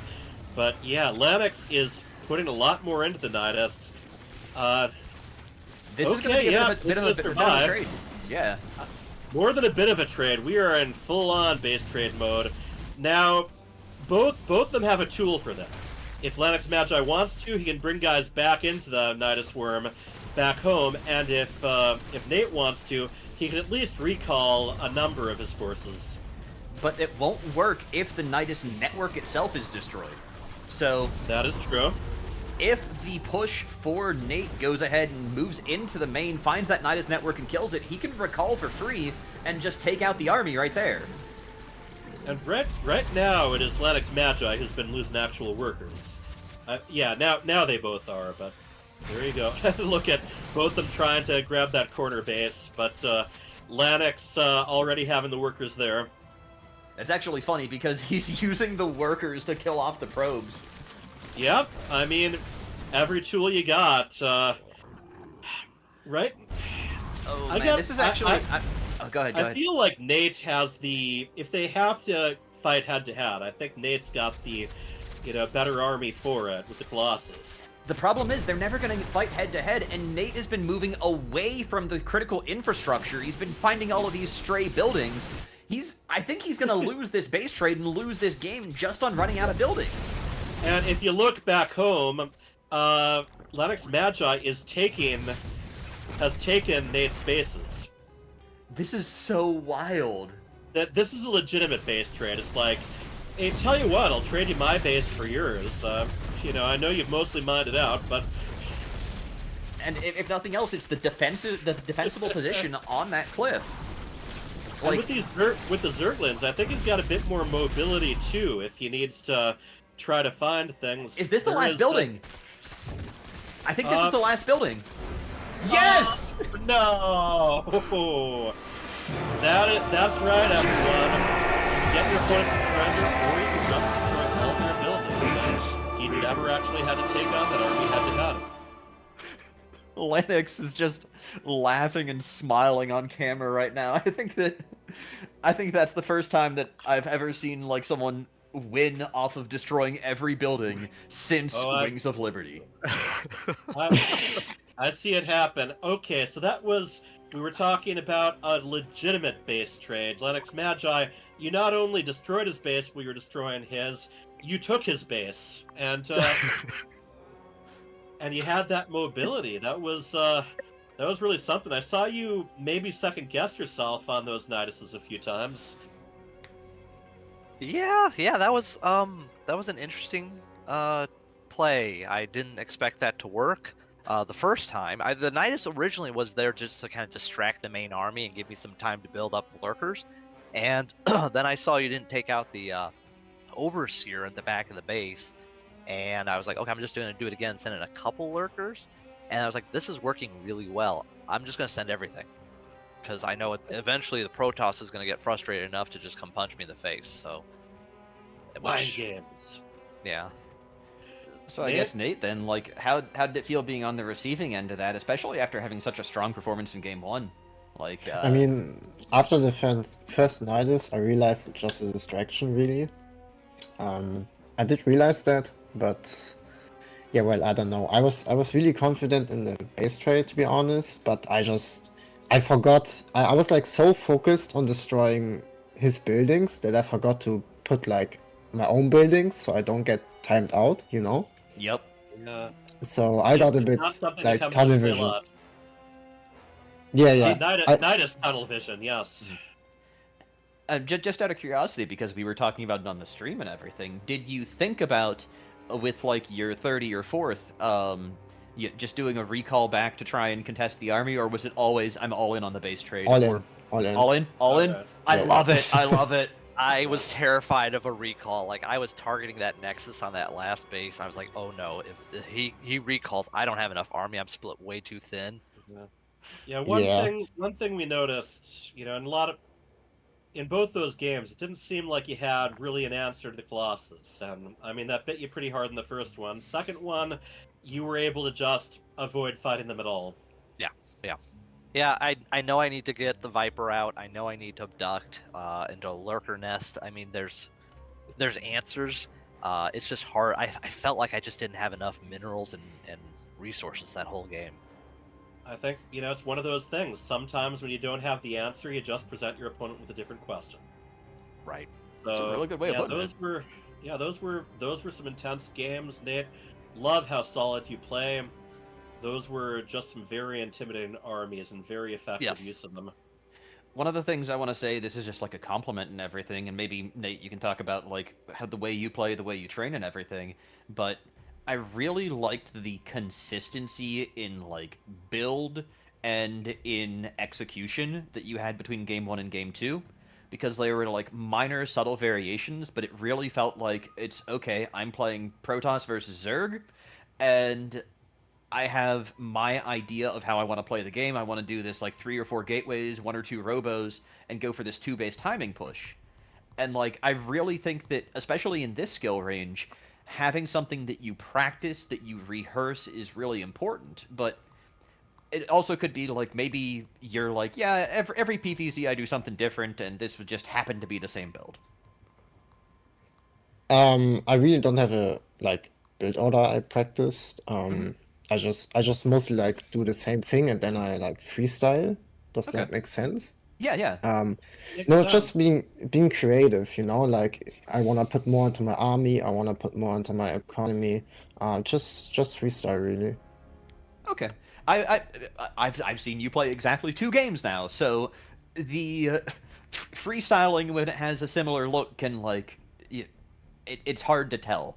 And I can respect that too. We want to compliment you there. Those hallucinations were just nonstop. There was no point where you didn't know what was coming at you. Yeah, I was a bit confused about the Baning nest when I saw it. I didn't know what was up with that, to be honest. I build it because if you did an adept push, or if you just zealot rushed me, I build it because I can. Safety ban. Okay. I believe that's what it's called. Safety ban. Yeah, that's the whole reason. I never used them because I didn't need to. I wasn't going to use them against Stalkers and Colossi. It was, You didn't present me with a mass amount. I saw 2 adepts, and that always makes me like a little nervous. So Alright, alright. Alrighty. Alright, so that should wrap this up here. I know. Who do we have for Codas? Sir Maligan is hopping on, and Nucleo. Oh, okay. So let's get Nucleo them and on. Sir Maligan. Okay. Alright, well, thank you very much. We will see you again. Alright, see ya. thank you. Bye bye. Nah, really good games overall. That was a phenomenal series, and even though I'm sure that like a lot of our Code S players would be like, "Oh, they made this mistake, that mistake. They could have done this better. They were inefficient in this point." Like it was a really well thought back and forth and like just enjoyable game to watch. Yep. Alright, so we got our Code S players now. Speaking of people who would point out what might have been wrong there, we have Sir Maligant and we have Nucleo. And I do want to point out, no relation to the other player, Nuke. They just have similar surnames. And here I was thinking that I was doing my due diligence by scouting and like picking up the MMR ranges and races of every player. Now it happens to work out that I got the race wrong by looking at Nuke, but you know that's besides the point. Welcome, guys. You're not the first. That's why I brought it up. And let's get Sir here. Maligant in game 2. All right, welcome. Got Nucleo. We can start with him while we get Maligant on. Nucleo is the player that I always say looks like Gypsy, which is just fantastic. I love Gypsy. I love Nucleo. It's just this is fantastic. If you played Terran, you would be Gypsy. And a much cleaner wall in the background than our other players too. It's like, you know, not multiple hobbies there. We got that lovely electric keyboard. Nucleo, do you know any Billy Joel songs? I do not. It's so all right I if would you not say be- no. I'm a lot older than you, so. No, unfortunately not. My main instrument is guitar. Okay. That's My in the man. other corner. And yeah, we also got Sir Maligant in the Psystorm jersey. Welcome back. It's been a little while. I missed you, man. Can you hear me? His mic might be. Oh, there you go. He's got earbuds. I know that. Yeah. Even if he's got nothing to say, it's still. I think he's You know, sorting it out. We appreciate having you here regardless. Speaking action. Okay, All right. there we go. Nice. Just while we're waiting there, what are the maps going to be?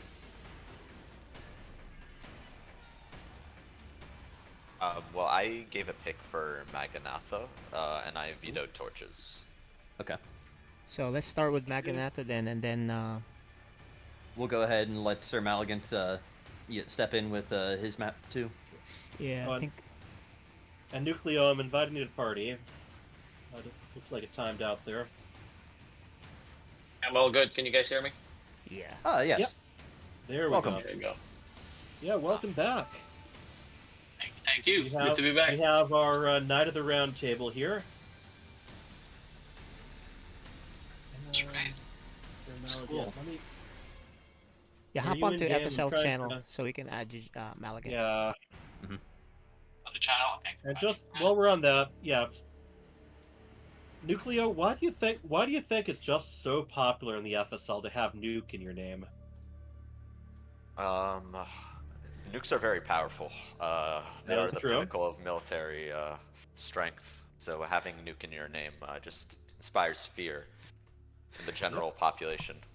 There was two directions this could have gone, and I was really afraid of either one. Because on one hand, it was like, yeah, nukes are big and powerful and really strong. And then there's the other hand, it's like, yeah, because our society has an obsession with military strength. And like, either way, it just turns into this. It could have gone crazy. So actually, that's actually not why I named myself Nucleo. I actually used to be very into biology, specifically genetics. So nucleic acids, nucleo just came out of that. I thought it was a good gamer tag. I love it. Yeah, I like that too. That's far more positive than what I just said. Yeah, sure.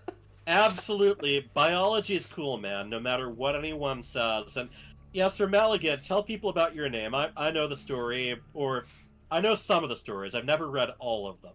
This is my first time hearing it. Actually, Sir Maligan came from the Arthurian legends. You know, the Black Knight who went to challenge King Arthur, Lancelot, and stuff. So yeah, that's why I have Sir Maligan. Yes, for the record, he did not make it into Monty Python and the Holy Grail. But that would explain why I never heard of it. None shall pass. All right. Yeah, so we're gonna move things along, but yeah, Sir Maligan, how have you been doing with StarCraft here? I don't think you've done FSL matches in a little while. Yeah, I think I skipped a couple seasons, I believe. Yeah, just watching. Yeah, I think I got some free time, so decided to just play.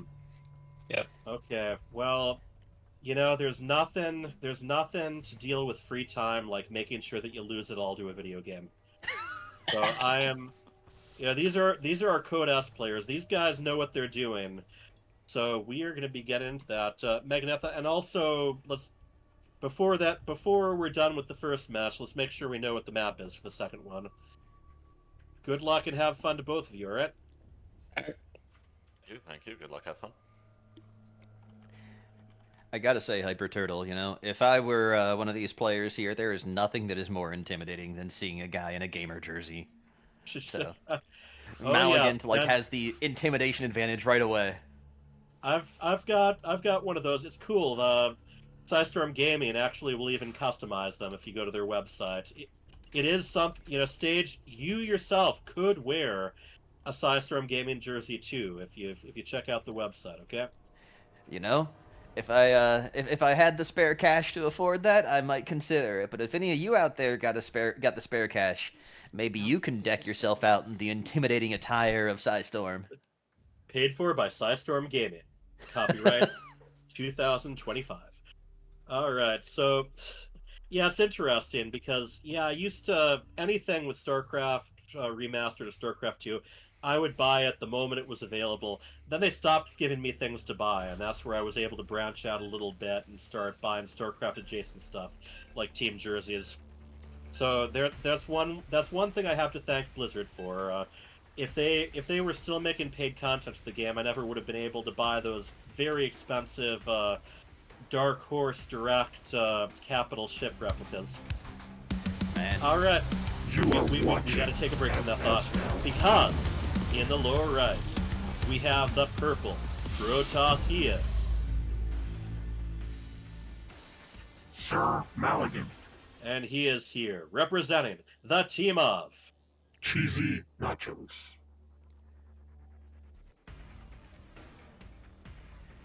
Never to be overlooked in the top left, we have the Red Zerg.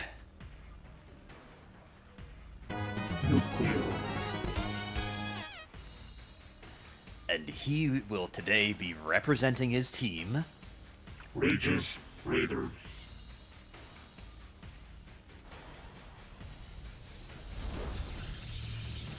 Alright. So, this is interesting. Sir Maligan is sending a probe scout out. He sent it out before he made his gateway, so very much making sure he knows what he's dealing with. You can even see the crisscross he's doing to see exactly when the spawning pool goes down. The other thing I love to see in just really taking a look at the details, the fine grain elements between players, is how they their scouting patterns, their hotkey patterns, things like that, just seeing the difference for each of them. The fingerprints. Yes. Yep. Because there's a certain identity that you can't mistake between players. And even though I don't think there's a whole lot of depth to it, it does give you the impression of well, if I look at this, I get a glimpse into their StarCraft soul. Yeah, I talked before about I would never... I always give disclaimers, do not copy my control groups. And that's because my control group setup is based on Brood War. And what I used to do then, which back then wasn't actually very good for that, but it's what I'm familiar with. So, I love... For some reason, and I can't break away from this, I like putting whatever my macro mechanic is on 0, so my Nexus orbitals or queens. Mm-hmm. not very efficient considering how often you have to use that and how far it is. I do have very long fingers, so I can argue that. I mean, you say it's not very efficient, but we do have one of our Code S players, Sir Maligan, does have their Nexuses on 0, so it all does kind of work out in the same way. He's played StarCraft a long time, too. I actually know that. So there we go. Queen versus Probe, and then straight to injecting. I love that. The Queen... I don't know, I just get this impression of the Queen being this this mother who's kind of doing the dishes and the laundry at the same time there, sort of balancing one thing in one hand. I was thinking of it like the knitting needles, you know? The Queen's got the 2 little needles just knitting and then putting that down to stir the pot and then going right back to knitting. That sounds very Carbot. I know. I remember there were some things where the Queen was basically kind of leaning against the hatchery with knitting needles, and then just like gluing eggs to the side of the hatchery. You're right there. All right. So what do we got? We got Robo almost done. Speed is just about to complete for Zerglings. Kind of got a basic like Stalker Sentry combo on the way. Mm-hmm. And this wall is much tighter than what we were seeing before. It's with, a very different kind, although with the, I'd say with the pylon still maybe a little bit close to where roaches and other stuff could reach. Here we go. Zergling's seeing if they can get it, and they... Oh! Yeah, not tight enough, I'm afraid. Oh no, and the force field to keep himself out? He just, yeah, that was... I think he thought that was going to go down just a moment earlier. But the sentry, I think, wasn't close enough, so it was that delayed reaction. Okay, now he can move, and he needs to see that. He needs to see that he can get his attack units in now. This is a very uncharacteristic blunder, I feel like. This is, that was a lot more loss than it could have been. Into the rhythm of this stuff now. So it might take a few games, but that, I've had that happen, not with Force Field, but with Psionic Storm sometimes, where I don't realize that the High Templar that's closest, that has enough energy, is actually too far away. Than I thought. Right. And then the Psionic Storm goes down like after the fight. Oh, here we go. Same thing. This is just going to cascade. Okay. They're able to push on through. Yeah, and that's very good use of the force field there. But you know, once again, some of these stalkers are finding themselves being left outside the front door repeatedly. This is honestly a miracle that the damage hasn't been higher. Like, right. So far, I think he's only lost 2 workers and a stalker or 2. And just might lose an extra worker here. He was checking out, yeah. All right, layer attack almost ready. I don't think Nucleo realizes just how strong of a position he is at the moment. Okay, he's gonna test it out. Now, right now, you want to make sure to tell the clumps of Zerglings what to attack. You want some of them attacking the buildings. Yeah, it's just like in Brood War when you had the medic wall with a building floating over top of it where it wouldn't hit anything. Oh, here, God. the force field is kind of doing the same thing, where the AI is going to keep trying to target the units, and you can't get there. Sometimes you have to take even more of the micro into your own hands. I think that's one of the, like, I guess you'd say minor downsides of just how strong the AI and how strong the pathfinding is in this game, is, like, you can get complacent with, if I just A-click in and then look away, I don't have to worry about it, because it's going to do something good for me. Yeah. But not always in the little choke situations. You know, I jump back and forth between StarCraft 2 and Brood War here and there, not really competitively, but, you know, like custom games. And I will say that it's actually given me a lot of practice in Brood War just getting guys out of the way. But yeah, Ooh, Warp Prism. Warp Prism, so enough about me. Yup. Alright, so we saw a lot of harassment and aggression here from the side of Nucleo, but this time Sir Maligan's trying to give it as well as he gets. Nucleo's going to spot this a little bit early, but this he's is not good actually paying multitasking, attention. This is also when Sir Maligan is finally given a shot at taking a third, and here come the Zealots. He's not moving them in though. He's holding back for just a second. Yeah, I think he was paying attention to his base. He's checking out like what the most vulnerable thing is. He was thinking about the lair, the workers, but yeah, he's just gonna have them just move a bit. This is I think a good combination. He's got some keeping the Zerglings busy, while the rest killed 17 drones. That's insane. I didn't think there should be 17 drones on that base. Well, I mean, between the gas and the minerals, but they were not pulled. Yeah, usually what you want to do is you want to right-click them on a mineral patch in a different base as soon as you possibly can, unless they're also going to be involved in the fight. Oh, it's because this was multi-pronged. He's also got the attack coming in on the front as well. There's 3 bases that are getting hit at the same time. I mean, Sir Maligan, he's not paying a lot of attention to what his units are targeting, but right now, the more important thing is just making sure there's stuff happening in as many places as you can, so his opponent can't pay attention to what's happening. The Hydra Den's down, the Lair's taking a ton of damage, these Roaches are coming back now for it. There's another wave of Warpins on the main as well. This Lair might go down even with the Roaches showing up. And, oh no, he's here's redirecting. Another one of those. Here's exactly what I was talking about with Brood War helping. Getting the hang of squeezing units through choke points. Yeah.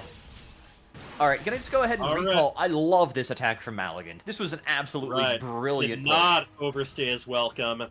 You know, once he was ready, he got the Warp Prism out of there too. Queen doing a little bit of damage, but it's going to make it. Now, and Nucleo, yeah, no real option other than to try to even things out, because he has a huge supply advantage, but that supply is all Roaches, which are probably the least supply efficient unit in the game. I don't know, I've heard people argue Stormhost. It depends what's fair. It depends what they're working against, but yes, right now they're kind of, you know, they're doing damage on things as they're warping in, and that's a good place to be. I'd like to see him change things into Ravagers if they get damaged, but aside from that, this is some nice muscle. Just starting to leverage the robotics facility to try and get an Immortal out here, but this could be really rough because Maligan's needed to kind of let that third go, but he's not even gonna. Nuclear's not gonna be at the third. He wants to push in and take this army down. 18, and this is one of those things where it's like, okay, you know, you crippled my economy. You did not cripple my war machine, and we have GG. Wow, I was not expecting that. What a game. Very back and forth here. Using the opportunity and taking it. And that is another much needed point for Rage of Raiders. Honestly. Okay, and well, yeah, that one wasn't for the audience. That one was for what's the next map? I don't know if anyone said that. Oh no, we never grabbed that from Sir Maligan. I think just pick whatever hasn't been played. Okay, and I will resist picking something that isn't on the ladder, because that's kind of my MO. Yeah, it's our last one. There's one, except for the possible ace match. Alright, here. So it's now 3-2 score. Yeah, so really I'm pretty sure someone vetoed Last Fantasy. What if we just went with Pylon? Sorry, what if we just went with Pylon? Ugh, my voice. Pylon should be fine. I don't think we played it. Well, you know, I mean, it's something you always want additional, Pylon. So, especially after that game. Yes, especially. KJ, if you could get in. Alright, yeah, that was... What I loved in that one, so back and forth, Nucleo really getting first blood there with that Ling, those Lings squeezing in. Then that brutal, warp and drop. Overall, like, I felt like that game was on, like, the head of a needle the entire time.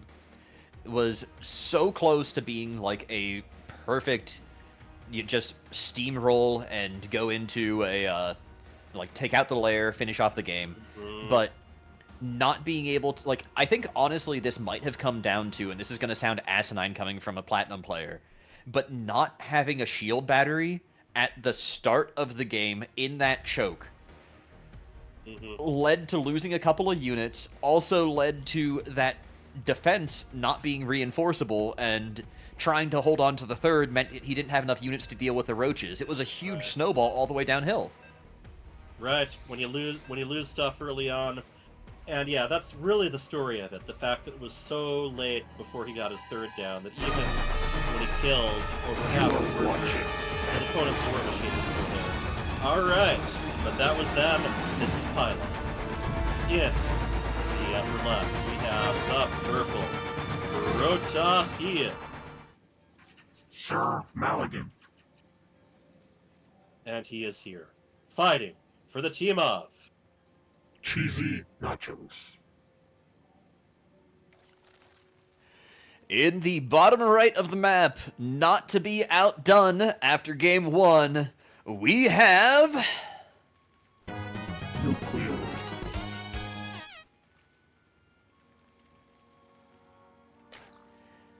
And they will be looking to secure a good position moving into the ace match. That's right, representing... Rages Raiders. Yep. Now keep in mind, after this, we do still have our 2v2 match. I was more trying to say that he doesn't want to have to move into an ace match. Yep. If you don't have to, leave it on the table, man. Mm-hmm. Maligant Yeah. again with the very early probe scout. Just trying to make sure that there's not like a pool first anything or like proxy hatch getting ready to show up. I wonder how often Nucleo gets the whole thing of, so why nukes when you don't play Terran? He's like, no, Nucleo. It's biology, and that's why I play Zerg. To be fair, I don't think that most players get interviewed very often. That is true. And More likely to be cussed out on ladder. I don't want to talk about your name. I want to talk about your mother.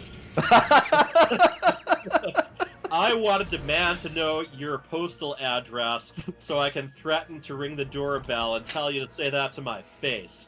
How many trees do you have in your front yard? I want to go there and I want to cut one of them down and drop it on your house. That's how... I am going to find your cable internet line and I'm going to cut it. They're probably not even going to charge you to repair it since it's part of the service. So you're not going to be spending as much money as I spent on plane fare, but I'm going to do it, man. I am that angry at you. I'm going to cause you the inconvenience of not being able to play for 3 days while you wait on your ISP. Oh, boy. Okay, this is cheeky. Nucleo's just kind of controlling the Overlord just to try and make it be harder for the Stalker to take it out. And he's actually going to escape with a decent amount of information. And I think this is also the kind of point where your opponent might be asking themselves, are you trying to get me to open up that door again? That's a really good point as well, because Nucleo was so effective with those speedlings early on. But speed's going to be coming a little bit later this time around, I think. Mm-hmm. Yeah, and I'm very interested in the game plan because they both had some very clear focus last match. I hope that this time. Oh, bit of a misclick maybe. The Stalker is targeting down the Cybercore. I'm pretty sure he was going to notice that before the shields were depleted. But yeah, it's rough getting back into this in this environment. It is so easy, just the mechanical elements, to misclick, to just do something that is tiny that causes a downstream failure later. And, we talk about tunnel vision. Sometimes you are so focused on this clever plan of yours, you can completely miss one of the basics.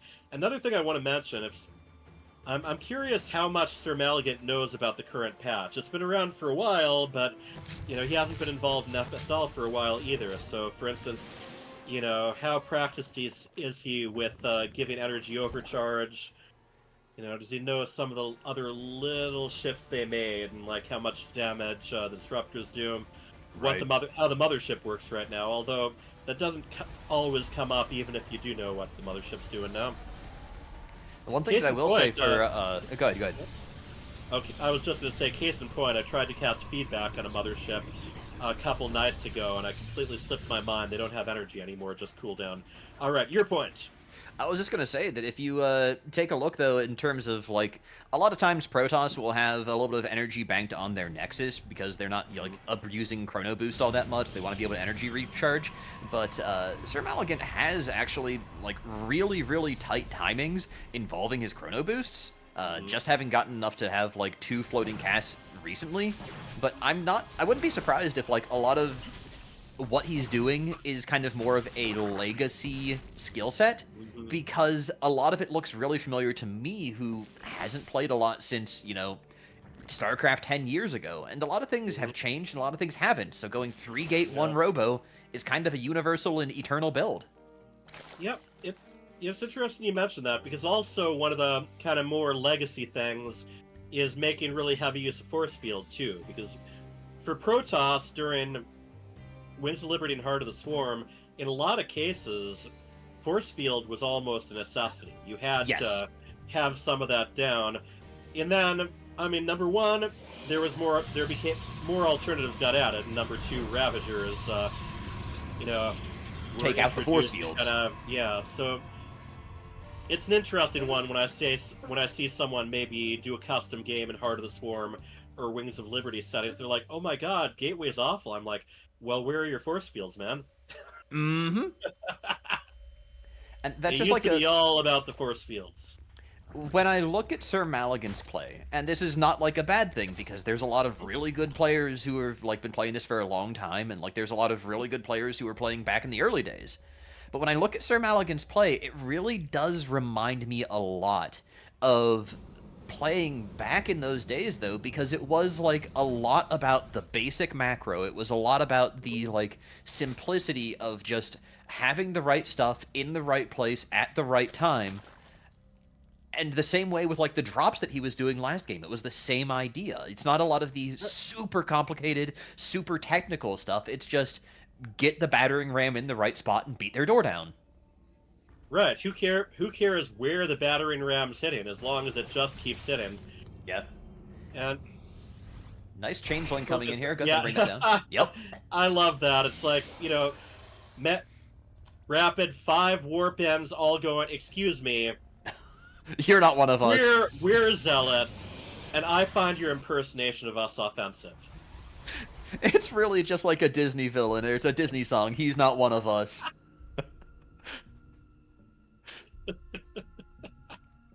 Alright, so let's take a look at what Nucleo's got going on, though, as he's kind of scouting out and everything, because we've been talking a lot about... similar to last match, actually. Yeah, 4 bases, pretty heavy on roaches. He's got roach speed as well. I mean, this might just be a case of it worked the first time, let's make it work the second. Just go mass roaches. Oh, absolutely. I'm definitely assuming that he's at least going to keep Lurker Tack as an option. Mm-hmm. It's very popular in these versus Protoss, or really in any circumstance. Lurkers, even when you have the right units, can be very tricky to work against. The other thing, too, with that changeling that he did manage to get in there and see the army, he knows what he's dealing with, and it's mostly just a gateway comm. With this going to be able to spot that Colossus, say, okay, I do need to have something to handle that, but there's only one out right now. So I think that just from a cerebral perspective, like, I think that Nucleo is feeling pretty good about himself, and, like, doesn't feel like he needs to make any hard tech pivots. A Lurker down and a Spire, so he really wants to keep his options open. One thing I'm going to say for Sir Maligan, his gas is really piling up. I would really like to see Templar Archive, because that is such a great gas dump. Even if you're not going to be casting Storm, you just turn them into Archons. You just make sure that you're spending all your resources. Oh, all right. This is going to hit at a pretty good time in here. Mm-hmm. And again, has the Charged Zealots, has the Stalkers with Blink. He does not nice engagement angle. Castle. Not yet, anyway. This is a really nice engagement angle for Sir Maligan. I think that Nucleo is going to be backing off of here. Yeah. That one Zealot, like, oh, maybe not. So a couple of shield battery, yeah. The old Han Solo chasing the Stormtroopers, right? Nope, let's go and turn the other way. I like this little outpost that he's putting up here. A couple of shield batteries, a little bit of the photon cannon as well, but just recognizing that he can't continue to chase. He does need to have more units, and like Protoss in particular it's really easy to overcommit your army and then have nothing left because of how cyclical their production is. Yep. Or to have the whole death ball in one place and leave a couple other places open. The other thing I was going to say with him going with Templar, which he is picking up Templar now too, by the way, it's fantastic to use Storm against Ravagers because of how low their health is compared to Roaches. Alright, here we go. Now the Zergling's trying to get in there, but kind of stuck behind the Roach Ravager. A little bit of awkward positioning here, but again, until the corrosive bile is off cooldown, which he's gonna go ahead and try and pop that maybe. No, he's not even violent, he's attacking. In a really good position as far as staying at those choke points and taking advantage of them and not going too far beyond them. Oh, well, actually, he's on creep now. Let's see what happens. Might have the chance to get a really good concave at the top of this ramp. A couple of lurkers murphing in as well. This is really good awareness from Sir Maligan to back off. Back home. Yeah, Nucleo trying to get the Zerglings in, but does not succeed. That force field plopping down right away, but still able to hit the third. I honestly think that if Nucleo hadn't done the counterattack there, if he would have kept the like drawing in Maligan's forces, I think he might have actually been able to win the game outright right there if he would have just delayed the Zerglings just by a few seconds. Because that concave and the lurkers there would have been doing so much work against the army of Nucleo, or against Sir Maligan. Zergling is wonderful when it comes to attacking from different sides at once. There we go. Lurker upgrades being started. Now, one of the big things, Sir Maligan is researching 2-2 now, but, I mean, Nucleo is. Sir Maligan has not actually started attack or armor upgrades yet. No, he really hasn't. Ooh, these lurkers are in such a good spot. Guys, lurkers are tough to break, and especially if you're not too used to them. But they can trade just so efficiently. They can damage so much at once. A little counterattack coming in again from Nucleo, just trying to keep Maligan on his toes. And I think Maligan has done a good job just having a few defensive structures here and there, so the Zerglings can't just take over the whole thing. Right. Even then, this Roach run by here is actually just kind of freeing up supply, because he's got, look at how much of a bank he has, look at how many minerals he has. Roaches, we talked about, like, maxed out. Yeah. Well, he was maxed out. He's just throwing the roaches away so that he can lose the supply and get something else. He just wants to get some value out of it, too. Yeah, and just all these upgrades moving along. He has 7 Corruptors that are about to lend their assistance against the Colossus. Yeah, and this is one thing we haven't mentioned either. Pretty good creep. He's got about half the map. Hasn't really got on the offense as far as it goes, but he definitely can reinforce himself. Oh, well, no, he's been on the offense right now, actually, putting a huge dent into this fourth base. That Nexus is going down. And two Colossi going down as well. Third Colossus, fourth Colossus. These Corruptors are absolutely crushing Maligan's forces. This might just be it here. These lurkers burrowing, finding the stalkers, getting a huge angle and connection. There's going to be nothing left in just a moment. And this is the point where you can use the Protoss' wall against them and make it even harder for them to reinforce. Just make sure that nothing can reach you without having to squeeze between those buildings right where the lurkers are attacking. Maligan has nothing left. 81 supply, trying to warp in, but just walking right into the Hydras. They even have the Corruptors spinning on the Nexus. Fantastic play here from Nucleo. 2 games in a row. And the good old Corruptors, once they're done killing things that are tall enough, they can always just spit on stuff. That's how that Nexus went down. Warbuddy says the recall cost in the game. I don't know. I think it was already on the downswing there. Just where the recall was in particular. Yeah. It's tricky because you do have to make sure you select the right Nexus, and most of us are going to have all the Nexuses on one hotkey. Yeah, exactly. Now that's a really rough beat here for Sir Maligan.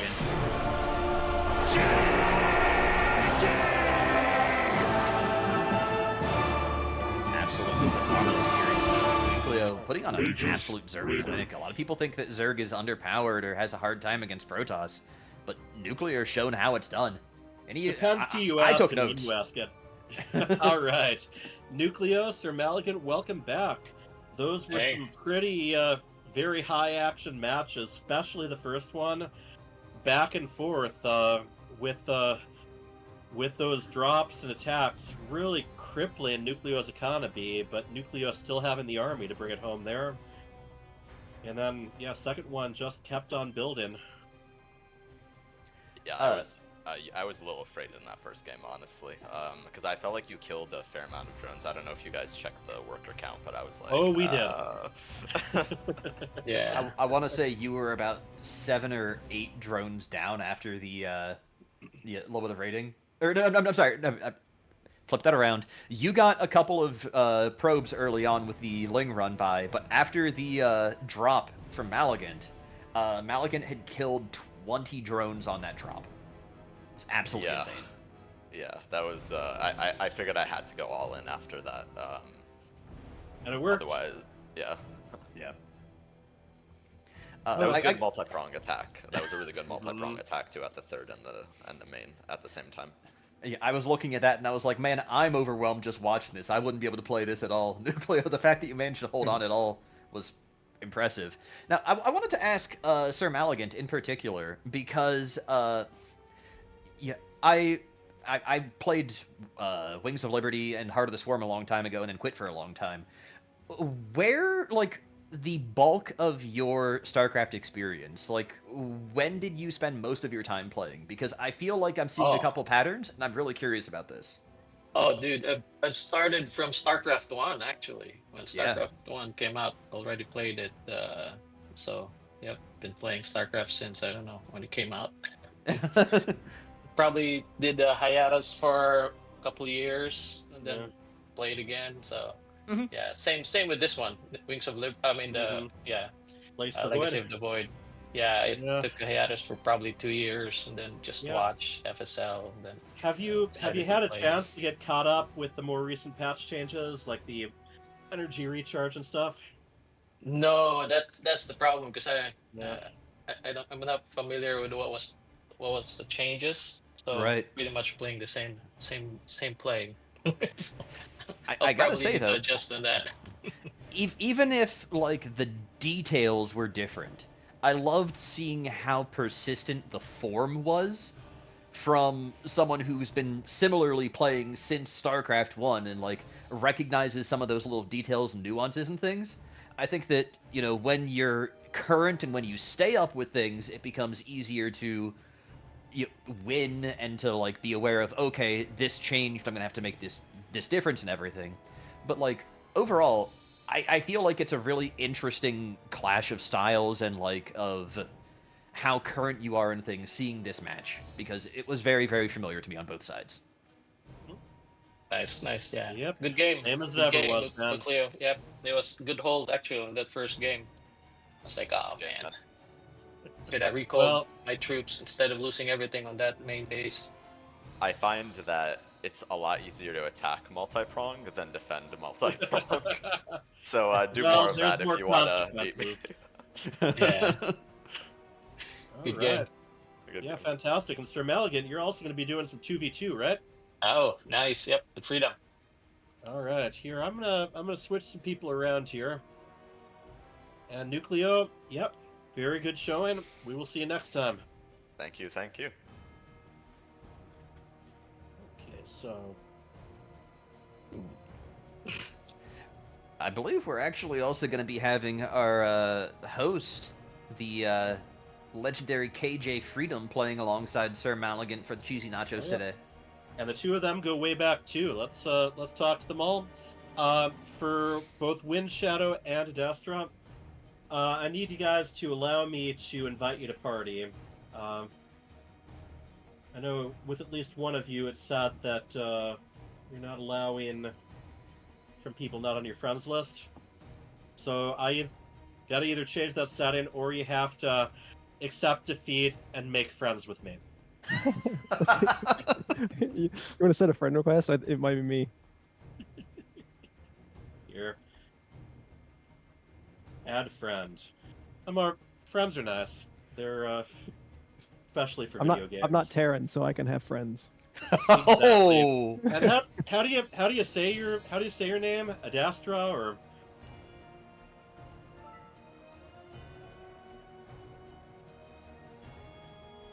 He's deafened at the moment. He's muted and deafened. Wow. We're not going to get too much out of him, unfortunately. Oh. Here. All right. And Wind Shadow. Sorry, yeah. So can you hear me now? Yes. Hey. Awesome, man. Yeah, so yeah, it's a Dastra and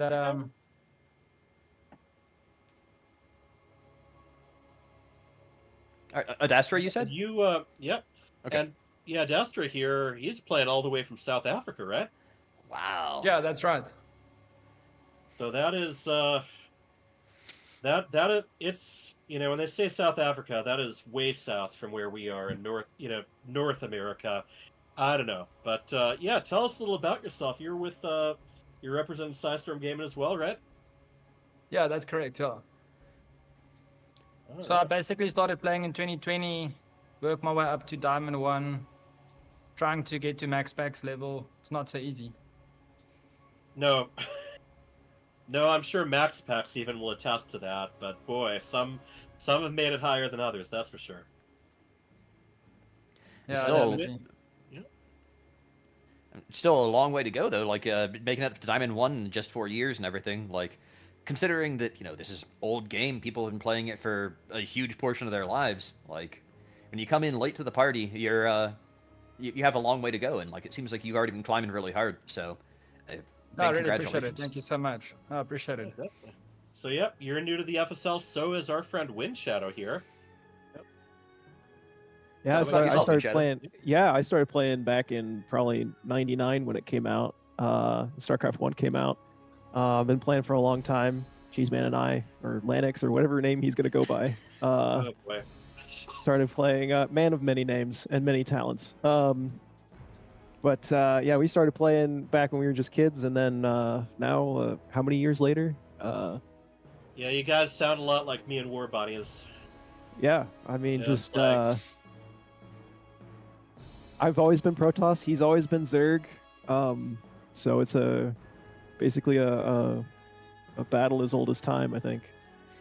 I think it's really exciting here, getting to see that on one team we've actually got one player who's relatively new to the StarCraft world. I'm not saying new because you've been here for 5 years, like that's a long time, but compared to the 30-year legacy of StarCraft versus someone who's been playing since '99, like it's just really cool to have like that dichotomy on one team. It gives you a lot of room. He's higher on the ladder than I am. So. Exactly, yeah. It gives you a lot of room for that. Back in my day, Protoss whippersnappers showed respect to, so, feel free to try to slip that in. And, yeah, KJ Freedom, Sir Maligan, you guys are very familiar faces to the FSL, and the two of you go way back too, right? Oh, yes. Yeah, back in the Brood War days, too. Oh, boy. Played a lot back in the day. But for me, I wasn't really playing a lot, but I do play, like, weekends and stuff. But, yeah. If it goes all the way back to before Brood War, when just vanilla StarCraft 1 played out, it's cumulative. So you can say, yeah, but how many hours have you managed total in the StarCraft franchise? That's where you can really put people in their place. Is there anything on our profile that we could see how many hours we played? That would be cool, huh? I don't think that the Blizzard client does that. Yeah. The Blizzard client does not. You can actually request it from customer service. Although it is very, and I will admit I have. Oh, you did? You can actually get a full-on thing about how much time you spent in each region on each of their games. So if you want some light reading material for your next road trip, I would highly recommend that. I'll be honest, I don't know if I'd want to know. I would be terrified. I would be absolutely terrified to hear that. Well, there's that old meme of, I've been playing this game since the original came out. Wow, you must be really good. Nope. No. Not the case every time.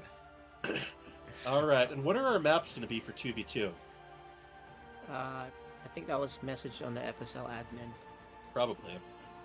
Yeah, I don't remember. But at this point, we don't care. You guys pick. Wow.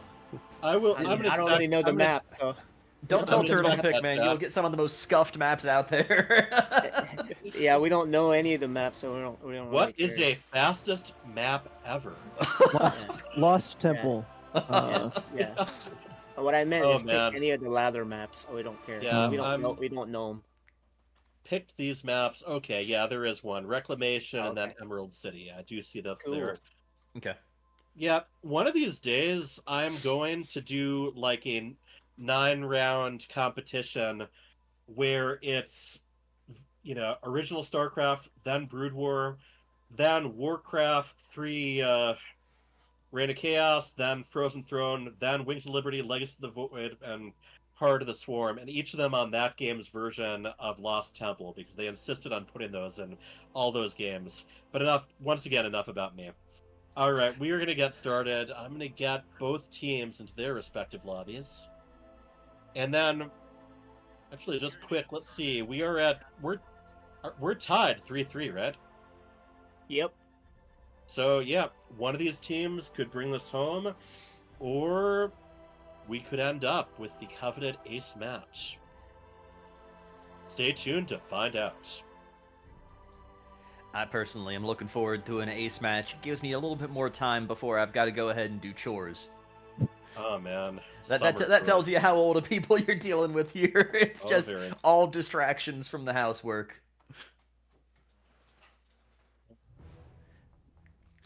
But now this should be good.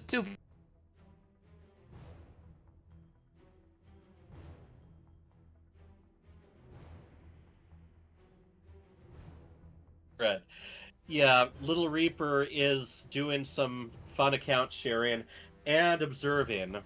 So it's a family affair when it comes to that team. All right. I think we have things correct now. Reclamation. Not quite, because next I have to remember which of KJ's accounts is the Observer? Is the one he's playing, and which one Little Reaper is observing. Ferrari's the Observer. Okay. Yeah. Ferrari's the Observer, and then KJ should be playing on his main. And we need one more on here right now. There we go. We're good. Okay, so. Spectator. Get me out of here. I don't want to play against these monsters. Guys, we could really use that evac. I'm not trapped in here with you. You're trapped in here with me. I've heard so many very different deliveries of that line recently. I think a lot of people either only read the comic book or don't even know what that's from. Watchmen, for those of you who don't know, but it is a very dark, dreary take on things by Alan Moore. Alright, let me make sure everyone's ready. In the original comic book, it was actually just being narrated by the psychologist. He's thinking about how awful his life is, and he's writing a report on the same thing. His response was, I'm not trapped in here with you. Yeah. You're trapped in here with me, and the guy, kind of looks at his failed marriage or something. It's like, that is way Alan too Moore. That is way too deep for something that's supposed to just be a badass one-off. It was not supposed to be a badass one-off. It was supposed to be sort of a take apart of the superhero mythology, and was originally actually supposed to use the Charlton comic characters, but DC had recently added them to the main continuity, so instead they made new characters who basically were similar to the characters he was planning to use for Charlton Comics, but I could go on all day, and I really don't want to. You are watching. Kind of prefer the main continuity DC stuff. Anyway, let's get on to the interesting stuff that the everyone's here for. In the upper right, we have the green Protoss. He is Ad Astra.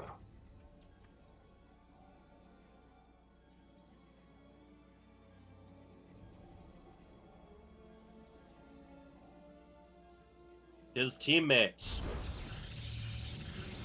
I'm on the wrong camera, I must be. Alright. The blue Protoss, he is.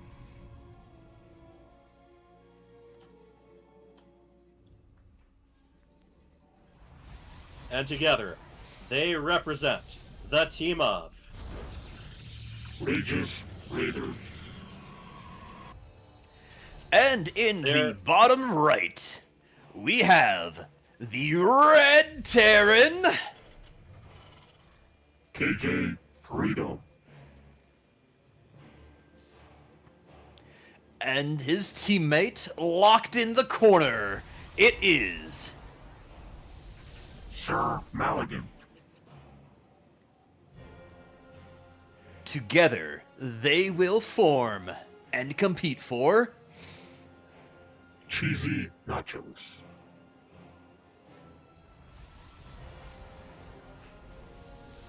Okay. Alright, from Watchmen, back to StarCraft.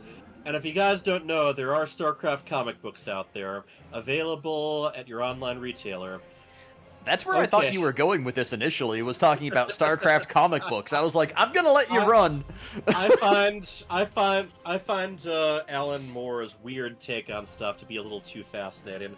But yeah, the StarCraft comic books, I wasn't really as familiar with the people working on them. They were like Dark Horse and Wildstorm people.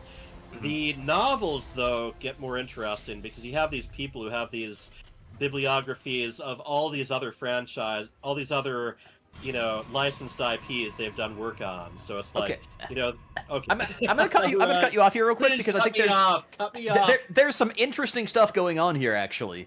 KJ Freedom actually left a supply depot half built as he pulls the SCV off to make his expansion.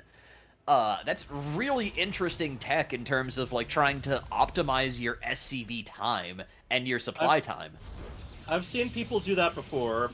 Another interesting thing is that they're kind of taking each other's naturals, but yeah, I've seen people do that if they, need to optimize, but there's a good risk of rush. No Zerg players here, but you never know what's being built proxy-wise when it comes to Protoss.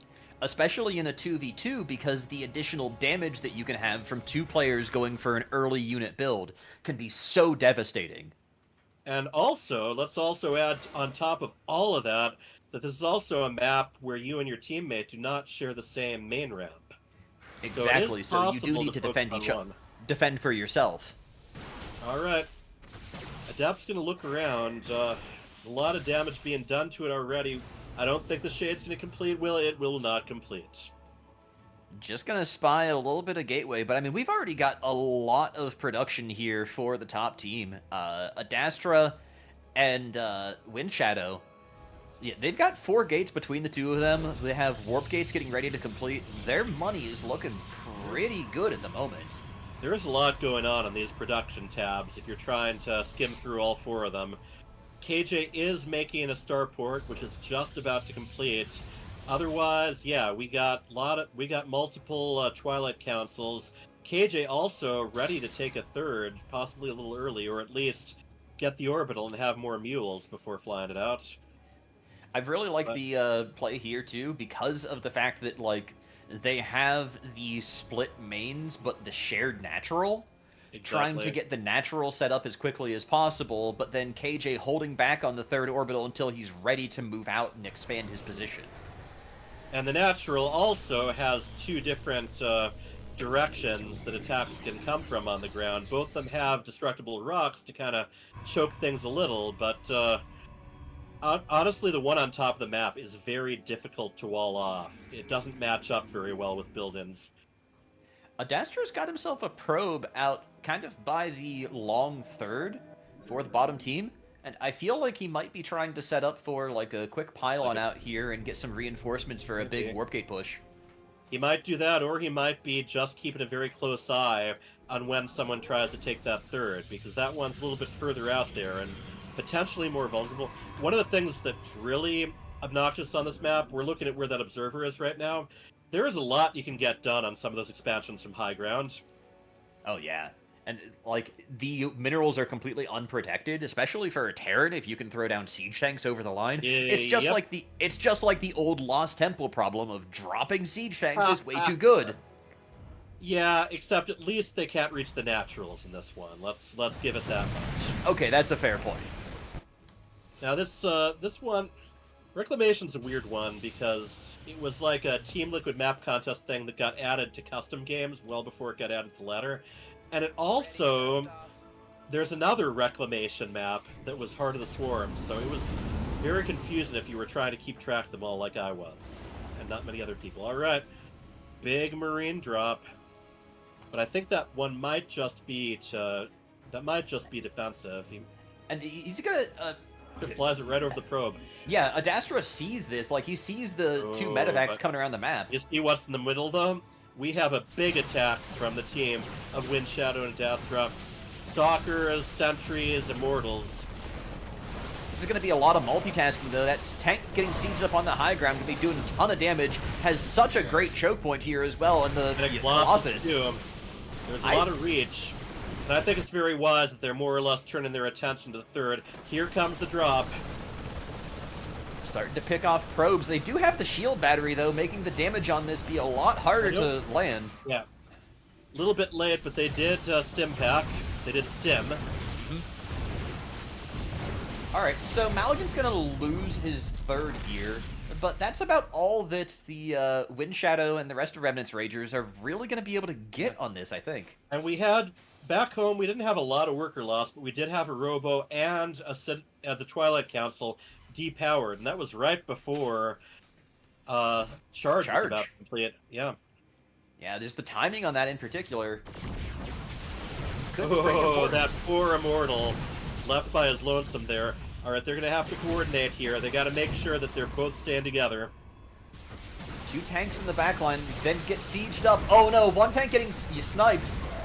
Other one not even bothering to siege, just trying to do damage. Yeah, KJ's doing another Marine drop here. It was very cute because there was an expansion being built right where those Marines were hanging out before. Alright, Liberators being added to the mix. This Marine drop doing so much more damage this time, completely clears up a mineral line. Adastra is really behind on supply right now. And look at the stem, kill the pylon, stem, kill the pylon. So it is going to be very difficult for Adastra to actually replace units he's lost now, and he's already so far behind. Wind Shadow at this point is going to be definitely feeling the pressure, and he's probably going to have to pull his attention away from the front, instead trying to stabilize Adastra. Right. The defense has kind of been completed back home for Freedom and Sir Maligan, but there are still forces out there, and just look at it. The Marines, like, drawn to pylons like magnets. This is what you need for the focus fire. We talked about it a couple games ago, but like really just taking your units and making sure that they're attacking the right thing here is so important. Right, and Adastra does at least have some gateways in the natural that are fully powered. That one poor Marine left behind. But look at, so conveniently able to drop right over here, forces more warp ends. There's a lot of damage that KJ Freedom is getting out of this, and meanwhile Maligan's kind of pushing out. But this is just kind of home free for everybody. Yeah. Like, Maligan's getting to play his own game. One medevac escaping, everything else sacrificed, but that paid off. That was a huge, absolutely huge drop in tack that KJ Freedom got out of that. And now he's banked up so much as well, he can just go ahead and start macroing, because he's put so much attention into just controlling that drop. Like, he's just getting so much stuff now. One pylon, that one proxy pylon, just kind of slow pylon hanging out there.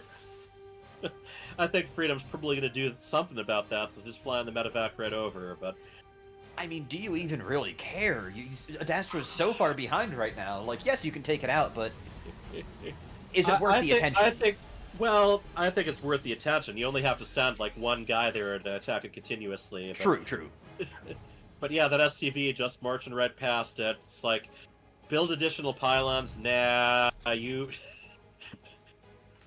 I've killed enough pylons in my day. I kind of like what KJ Freedom's doing as well. He's just dropping a couple missile turrets around the map, like in advanced positions. Just in case there's a pivot to sky toss, just in case there's, like, anything moving around.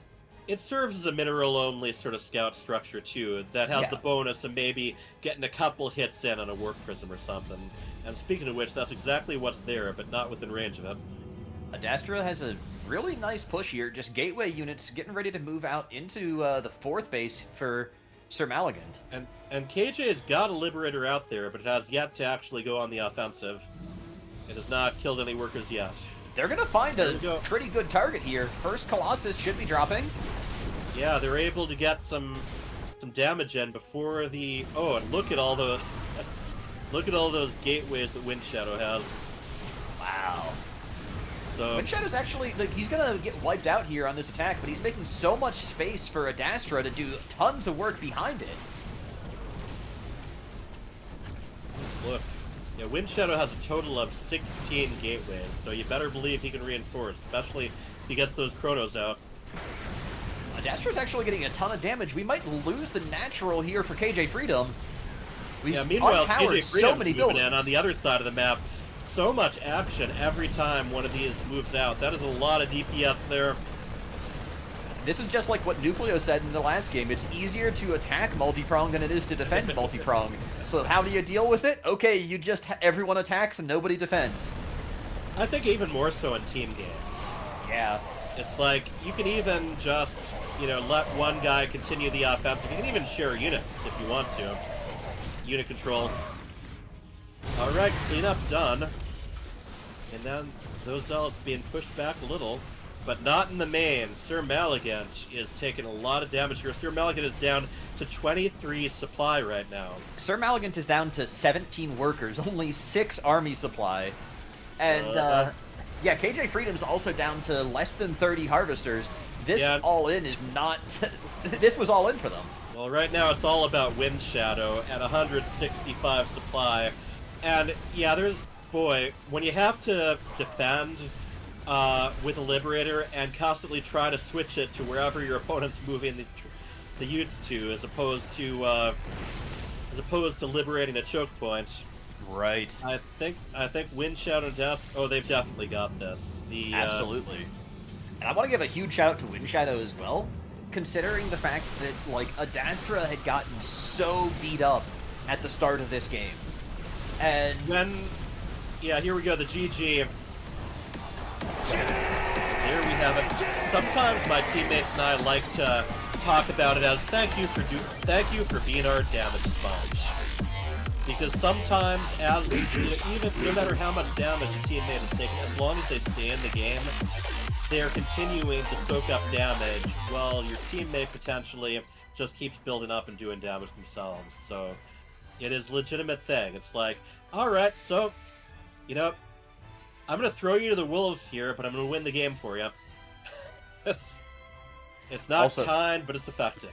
That last attack, I know that we saw it, we watched it, we talked about it, but I just have to bring the attention again to how brilliant the positioning was, because a lot of times, like, everyone thinks, all right, we need to attack together, we need to have, like, our armies in the one spot and, like, push in the same place. But since both of them were going for a ground-based Protoss force, instead of doing that, all that they did was they just hit 2 positions with huge armies at the same time. And even though Windshadow got crushed, Adastra was literally demolished the entire base of Sir Malagant in that time, that first fight. Sir Malagant lost expansion, but he was still ahead of everyone else in supply.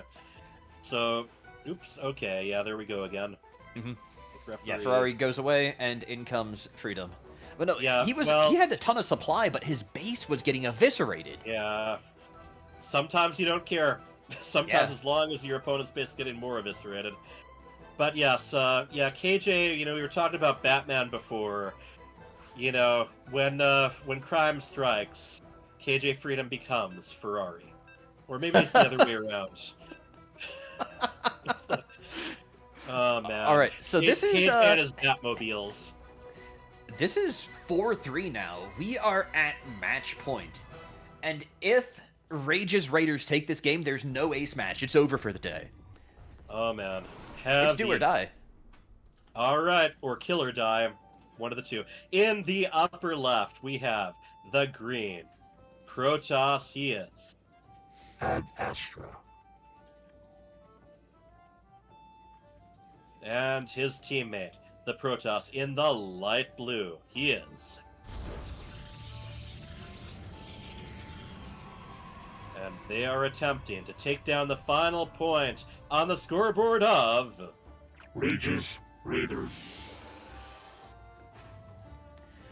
And in the bottom right, we have our purple Protoss. He is... Sir Malagant. And alongside, we have the red Terran with the classic skin. This is... KJ Freedom.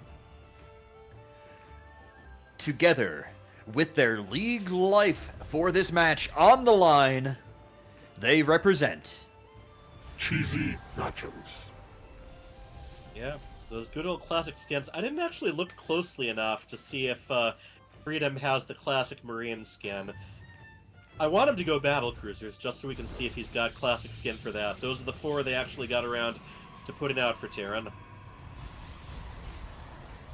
I spent a lot of time thinking about that stuff, but one thing we gotta call attention to, Proxy Pylon right over on the gold.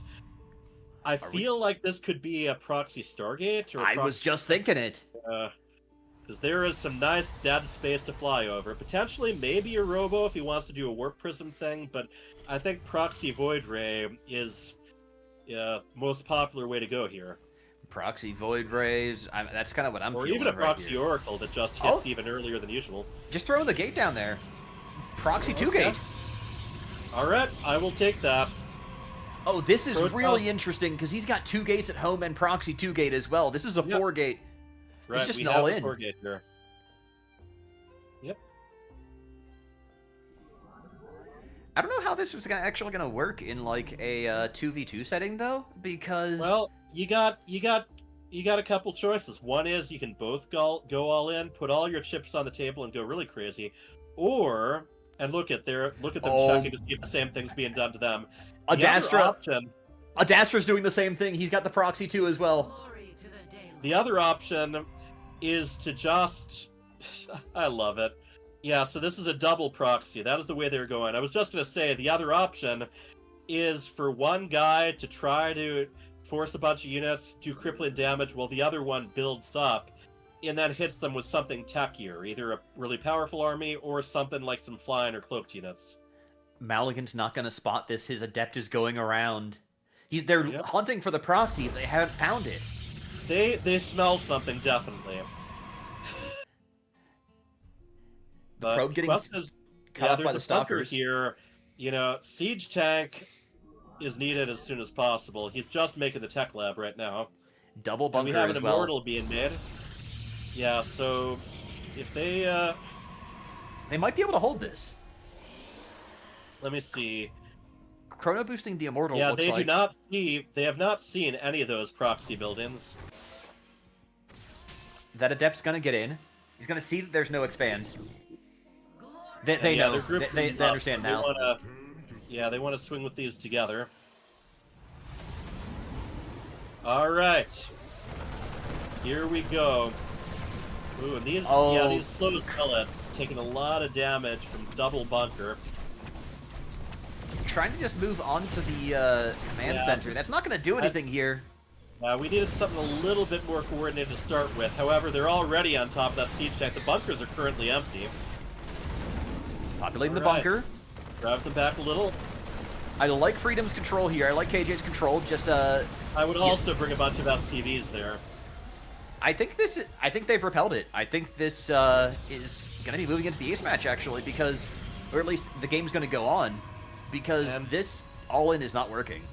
For the record, I think he's using the Emojin skin for the Marines. I do not think that's the classic skin, but I'm not going to take that to the bank. Well, the questions come up, and I'm an intrepid reporter, so I've got to keep that part going. Oh, yeah. So Wind Shadow is expanding, so yeah, they're going to try and transition this into a macro game, but they didn't really do any damage, so this is super far behind. Mostly they killed a tank. Right. And, yeah, so the expansions for Freedom and Sir Maligant are well ahead. Oh, boy. I guess the big thing... Go ahead. I've got this frog in my... I'm just saying I've got this frog in my throat. You and I are doing these announcements in the lower right corner like we're boxing guys. And then as soon as that's over, I'm like, yeah... Did I mention my comic book collection? Oh, there's so many immortals here for Sir Maligan. They're just going to completely repel this. Look at... Yeah, this is... Ooh, that is a lot of lost units for Adastra. They were... I mean, the siege tank got sniped. They weren't able to make use of that, but they've just got so much to protect and heal their units right now. I would like to see some SCVs by those bunkers. Not too many, but... One of ready them to might burn repair. down if KJ's not paying attention to it. And if he doesn't salvage it first. Can you even salvage if it's burning? Yes.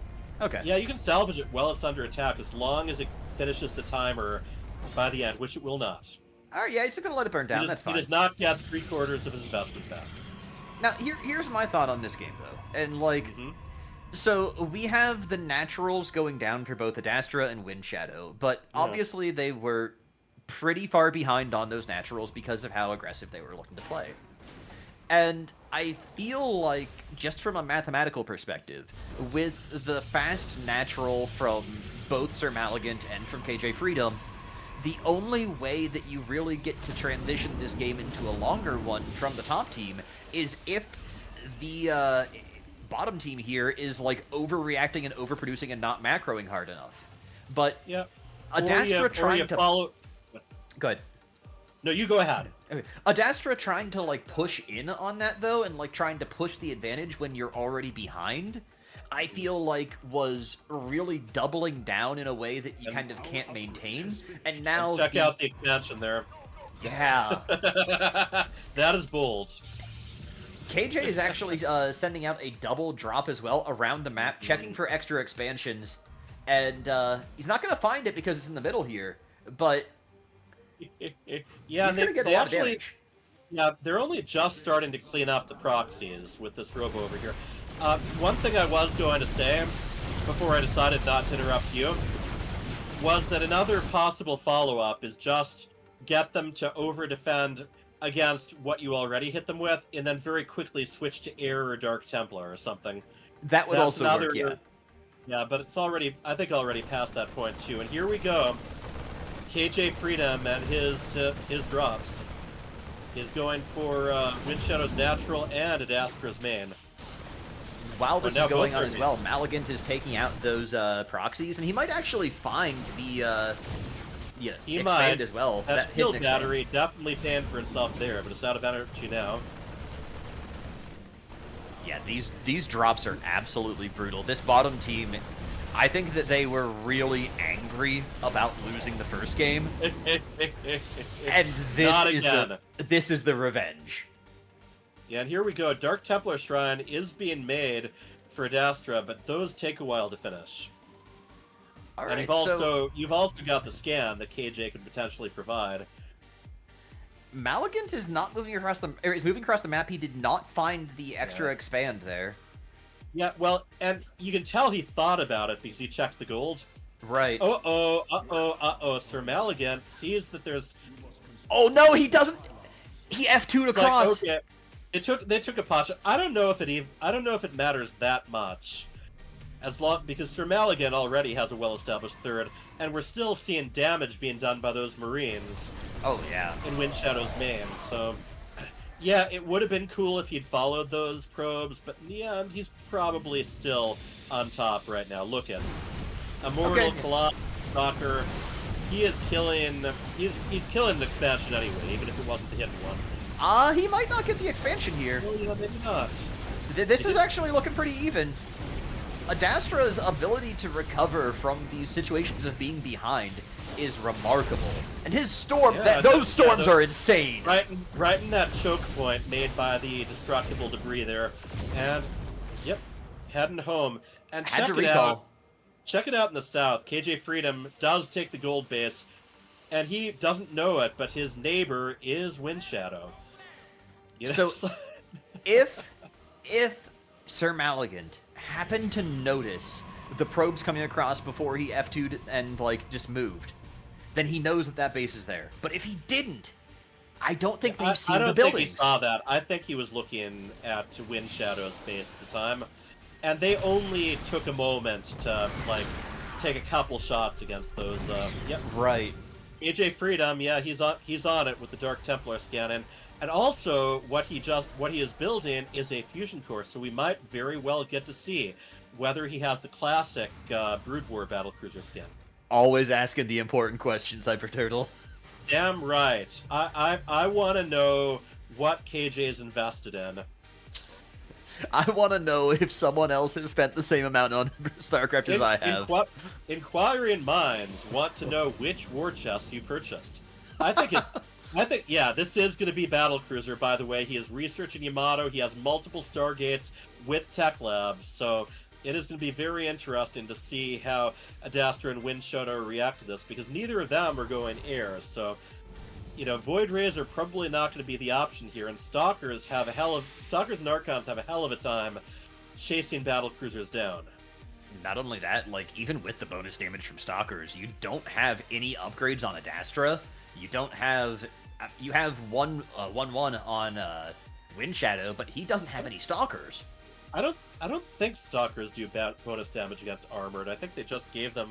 I'm going to have to look that up now. It's 18 versus 13 for base. So it's not much. Stalker... C2... Yeah, I gotta check that, because... Maybe it's Roaches. Maybe it's Roaches that I thought incorrectly about that for a long time. You can just check on the yeah, I just did. Okay, yeah, they do have a bonus against Armored, so I yield to your expertise. And here we go. KJ realizes that someone else has been stealing his cable television from his yard. This is like a Goldilocks moment here. And then he started mining the gold minerals, and they were just right. And by the way, yeah, Adastra also mining gold, so...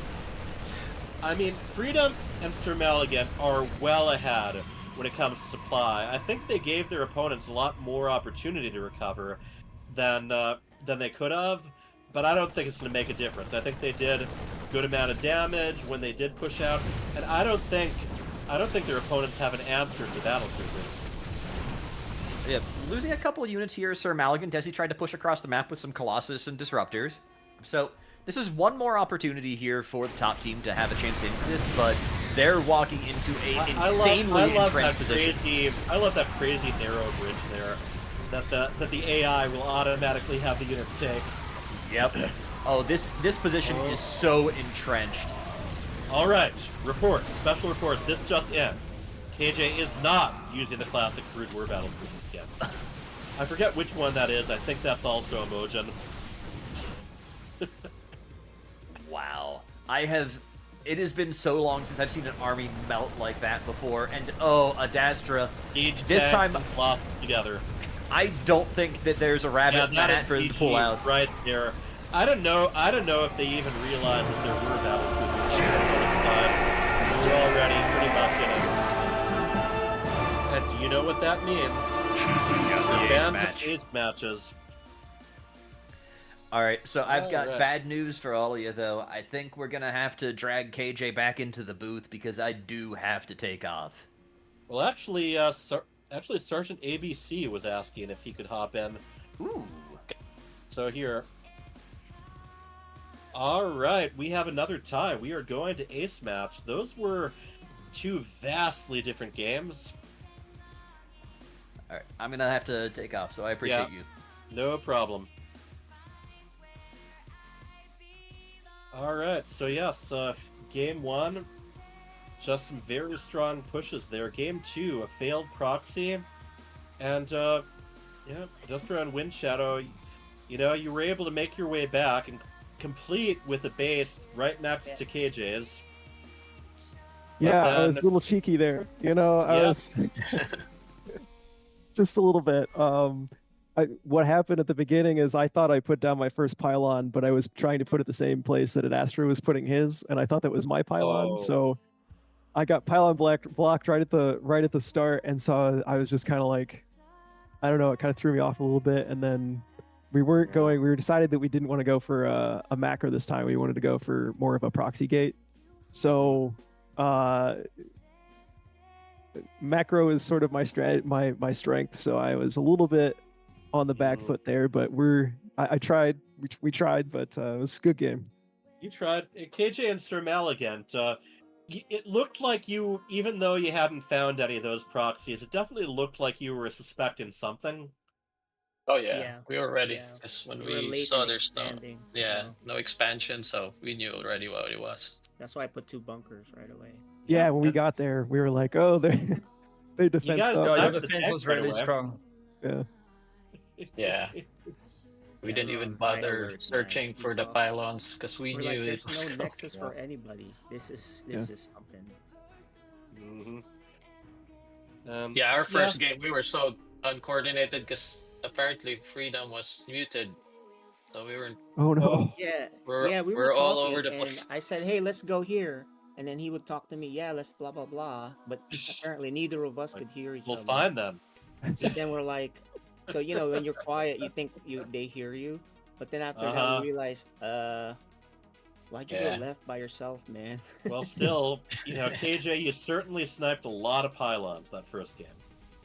Yeah, I thought we were in good shape, and then I left him alone on the 2v1, so we got crushed.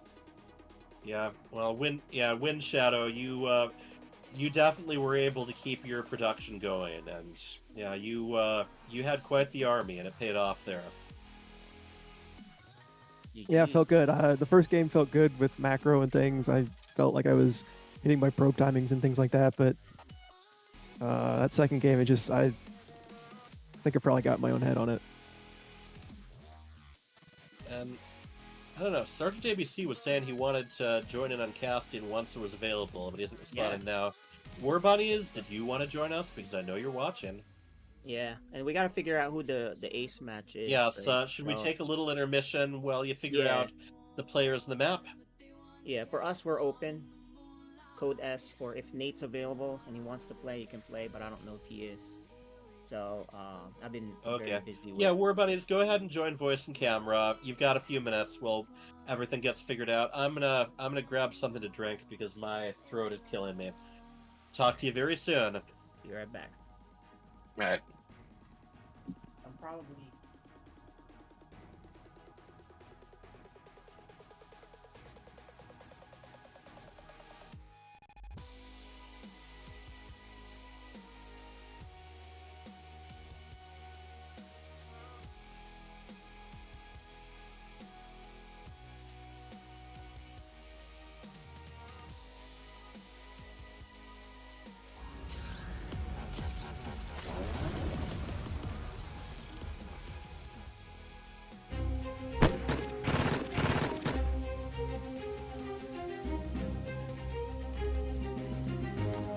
CheesyNachos.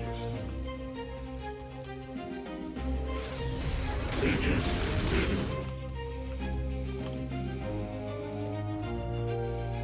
infinite cycles.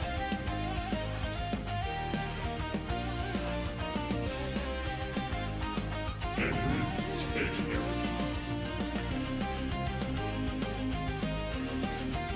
Hold the poise.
Come.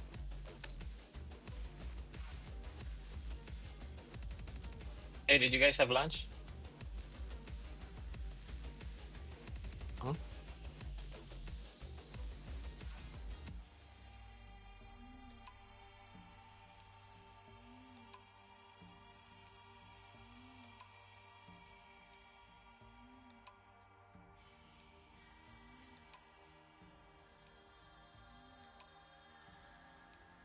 Oh. Hi. Hey. Can you? Is my speaker effed up? No, Okay. you sound fine. Excellent.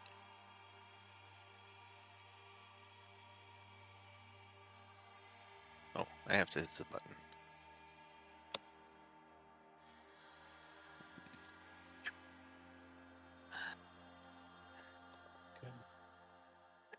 Perfect.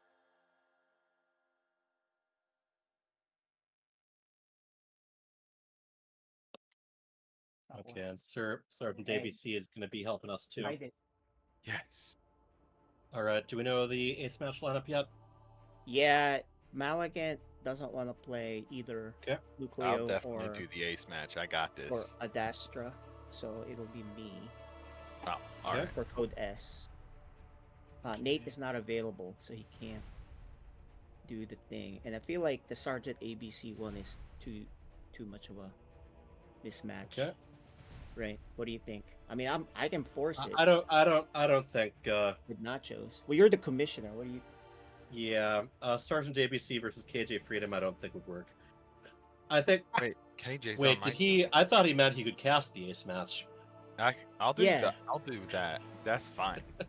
Yeah, you three would make a fun trio there.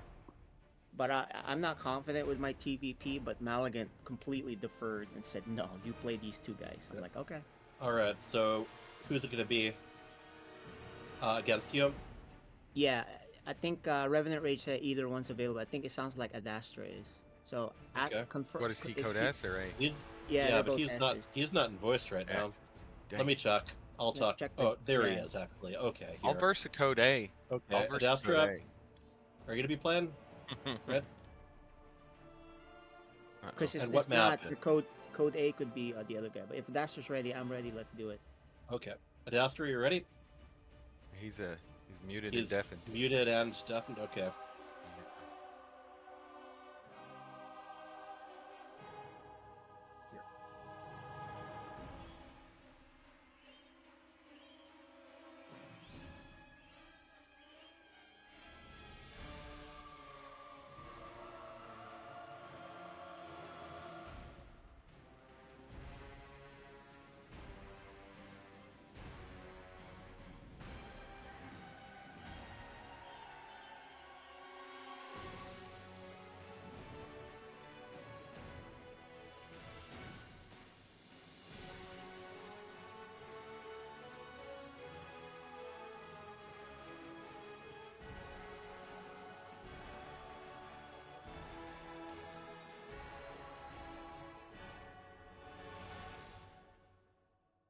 There we go.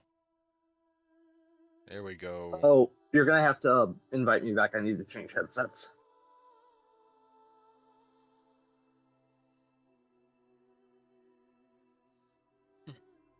Okay. So we're looking at. So what's the plan? We're going to do Sergeant ABC versus Lanix Magi. Oh, all right. Sounds good. Wait, where's Lanix Magi? All right.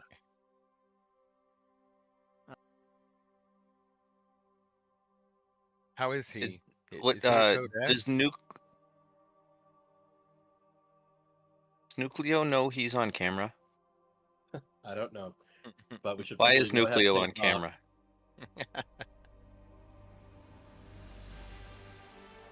Okay, Lanix Magi, let me know when you're ready to.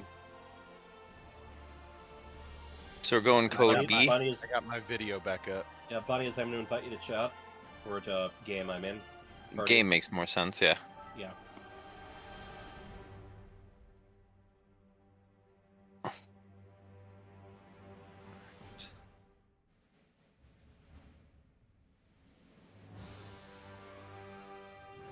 And So what map are we doing? Who's ABC taking on? think Lennox Magi. Is he? He's not in party yet. No. If you want to invite me again.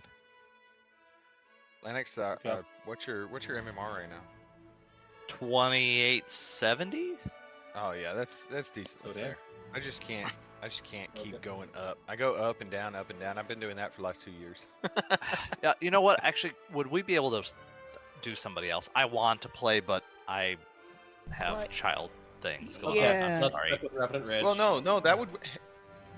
Oh, you don't want to. Yeah, he oh, can't doesn't go. He wanna can't play. go. I don't know how this got sorted out. okay. Hyper Turtle. We had Nachos is Someone else. yeah. There's a baby right there. Hey, Hyper Turtle. How did we switch over? I mean, I thought we were sorted out with Adastra and me.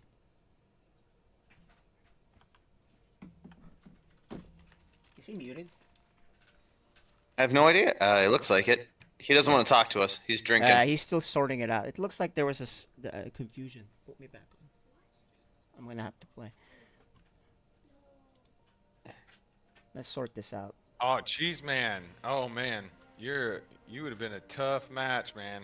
Yeah, and you're code B, and if he's code A, you guys can't play each other. That's not, you know. Well, what's Cheese Man's MMR? I thought it was pretty low. 2800. Is he? Is 28? it close? If it's close, 2800. it's close. ABC can take a 2800. I got this. Here's the problem. Lanix Magi said, I can't play. I got a baby. So Yeah, regardless, Yeah. did say that. I don't know how he got pulled into this, Okay. and he wasn't No, even no ready big to deal. play. We'll figure it out. It's all good. I It's want the all good. baby to play. So, Yeah, I get the baby wanna- to play in code Z. I want to Yes. make a quick question. I didn't get to watch the 2v2. How did that end up with 1v1? It was tied. Yeah, I heard it was tied. The first game, kind of a base trading situation where the double Protoss team got a big warp in to finish the game up, and then in the second game they tried cheese and it got stomped, and they died at the 4.5 minute mark, and they played out till like the 9 minute mark maybe, but they were dead the entire time. Hyper Turtle. So Oh, that's a Yes. shame. So Lanix Magic can't play. He's got a baby, so I don't know how that got switched over. So Well, So also, him and Sergeant ABC are at the same. yeah, it's ranking not even anyway. the same. So So who? can you so play is it- against Nucleo, or is that? Yeah, either one, Nuclear or Adastra, because Sir It's gonna be Maligan, Nucleo then. because of the first Nucleo then. match, didn't want to play Nuclear again, Okay, sure. and Let's he do that he then. says he hates PvP. So I PvP hear is the that. worst. It's the worst of the mirror Okay, matchups. AJ, So are you gonna play against Nucleo then? And then I am we can- available to play. Yeah. let's do it. And Nucleo KJ. Invisible Reaper to observe again, and what map?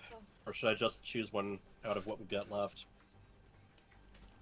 Just choose one, random. Yep. Let's send it. Let me Torches, get some more torches, invitations. torches. Okay, sure. Why not? Oh, okay, all right. Inviting Nucleum. Are you in Discord? put me in Discord. Put me in there. Drag me out. Okay. Where are you? I'm there now. Mm. So let me just log on. Go. 'Cause I'm all set now. A little Zergling wants to play. All right. Okay, so can we stream again, or have we been on? We've been on the entire time. They've been listening to this whole thing. Yeah, all right. So I would like to I watch- apologize for the audience for the complete Oh, no. lack.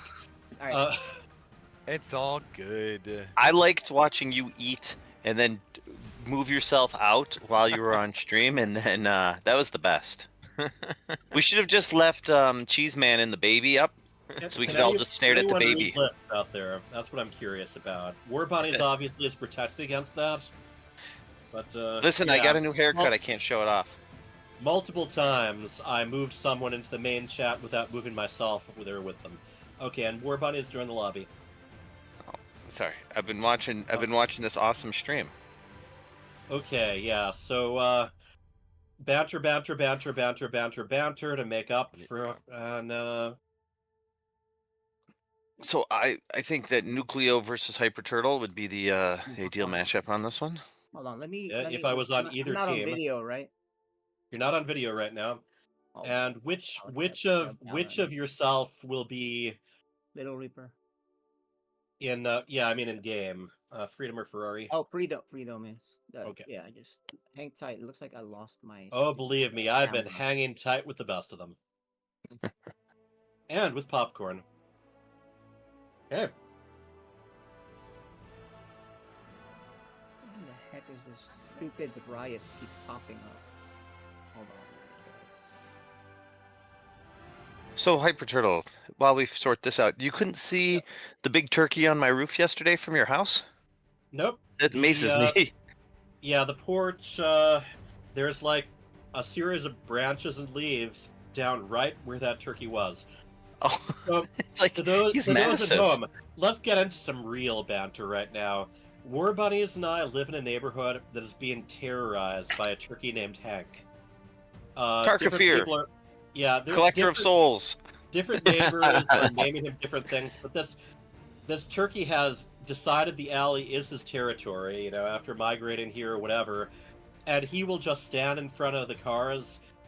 If they try to back up and go around him, he'll actually just kind of stay right at their grill and step forward to stay.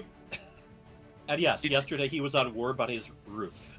All right, He actually are ready to start games. He likes to roost there. We've heard him a whole bunch. We thought it was we thought it was like a raccoon or a possum up there, but no, it's a turkey. Away from this channel. Oh yeah, I gotta get you guys out too. All right. Better do it quick. Game's starting.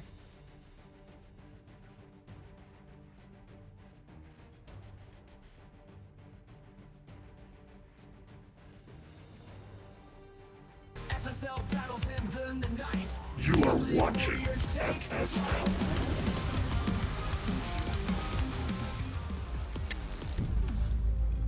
Okay. There we go.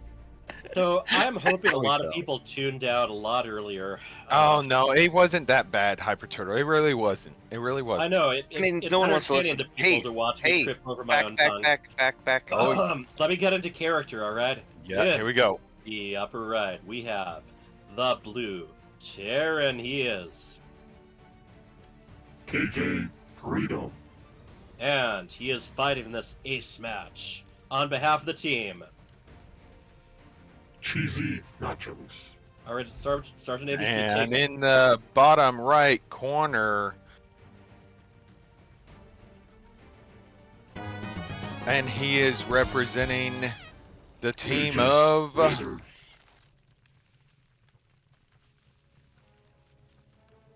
All right. So So if this was we a, got ZBT. if this was a MMR matchup, I think Freedom would be a heavy favorite, but I think Nucleo's style is going to hold up well against Freedom's.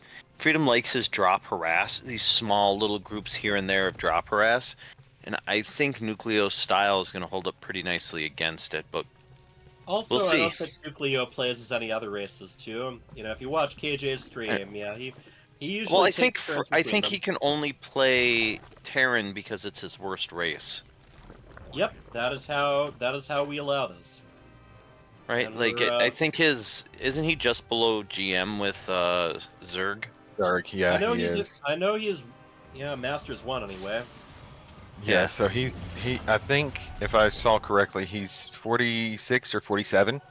Yeah. Yep. Which is right on the border of GM. Right. That's what I'm believe saying. 48 or 49 is GM. Yeah, he could sneak. He can sneak into GM with his Zerg, but his Terran. Yeah. Terran, it's obviously the less good race. I mean, He's it's got better the at strongest Terran than we are. units. Yep. It's got the strongest units, but it's got the worst. It's got like a character flaw in that people who play Terran have a character flaw. So Okay. So Freedom decided to do double Marine instead of Reaper harass. How is his micro? Is his micro? His well, micro he's is a third really player. good. Yeah, his micro is pretty good. And that's pretty freaking awesome considering he's Zerg Well, player. this So map- that's a lot of great. shift to win. But this map right here, you can there's a lot of exploitable spots where you can tank, harass, drop. If Gotcha. Nucleo doesn't take out these minerals, you can put the tanks behind the minerals and have a pretty good marine and just pick them up and have the tanks blast away at the queens where there's really Gotcha. nothing that can be done to stop it. So Yeah, I think there's some really fun stuff you can do on this map with drop-in. Yeah, and it looks like it's triple CC from Freedom. We saw that in his team games. He usually has an early in-base command center. Yeah, I wonder if he floats this out and just takes advantage of the gold mineral wall early. Gold mineral wall. Will this be a match that actually drags on long enough that anyone actually wants to use the healing shrine? The healing shrine is specifically to help Protoss and their Phoenix, perhaps. I like to thank the map makers for that. That's the only thing I've ever seen it used for. Oh, KJ, get those guys back to work. Yeah. I mean, honestly, if you're Protoss, it's the only way, unless you're teamed up with Terran, to heal permanent damage. You know. But it's the spot where it is never a spot you're really gonna fight over. But what you do is you rally your Phoenix over there, have them heal up, come in, do your Phoenix play, send them back there. And one of the things I've noticed in some of the higher level games is the Terrans have begun to put a mine. Awesome. I mean, it makes sense. There's not an observer floating around with the Phoenix. You're not healing the observer. The observer even upgrade is going to move slower. Than Okay, so he went Bane's first instead of. Well, I guess and he's that's already upgrading the regular. lair. Yep, that's pretty great. It depends what you want to focus on. Do you want to do Ling Bane? Do you want to do Rochadra? Well, I think he saw how many roaches he had, and I want to say, A good scout from KJ there. So, there's no knowledge on what that main ramp looks like whatsoever. There's no knowledge at all. He does not know what that looks like yet.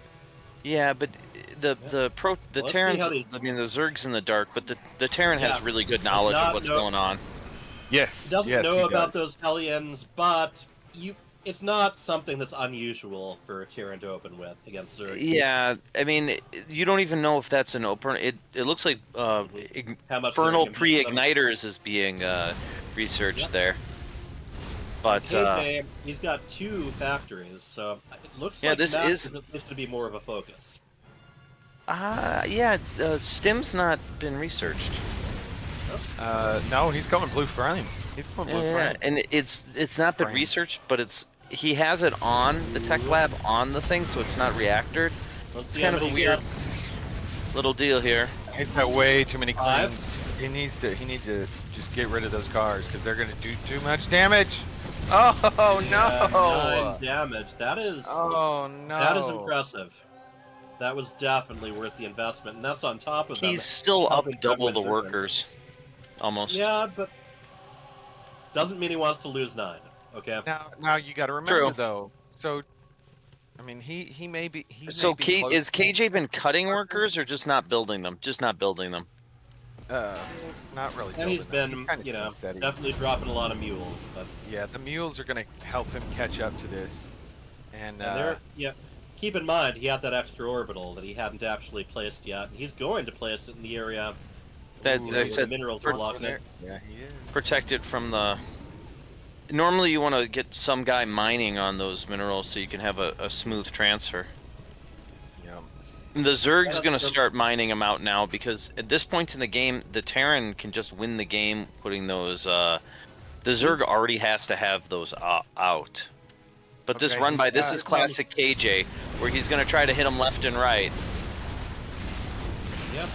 Those blue flame Hellions, just finding things to eliminate. Here it comes. But yeah, of course. He knows about it. He knows about it, but I don't think there's anything. I don't think there's anything he can do. I think KJ's got him. This is gonna be. Do they have the Marines don't have stim though? I think. Well, you hit G for upgrade, and no, they do not. Nor do they have combat shields, but it's still drawing even more Zerglings away and forcing more to be produced. Yep. Yeah. That was another 12 workers are at 46 right now. 40, so KJ 44. Wow. 44. So KJ had a really good attack. But one of the things about KJ's Terran is sometimes he doesn't follow up. Because it's not really natural to him. He just spent a whole bunch of money. What is he making? He's making 8 Hydras right now. 8 Hydras. That's why he was banking a lot of gas.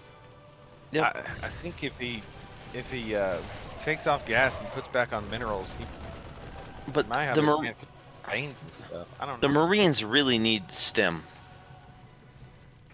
And I think the SCVs really need an actual ground path to that third. Yep. He has no intentions of making stem, which I can't imagine. Player disagree.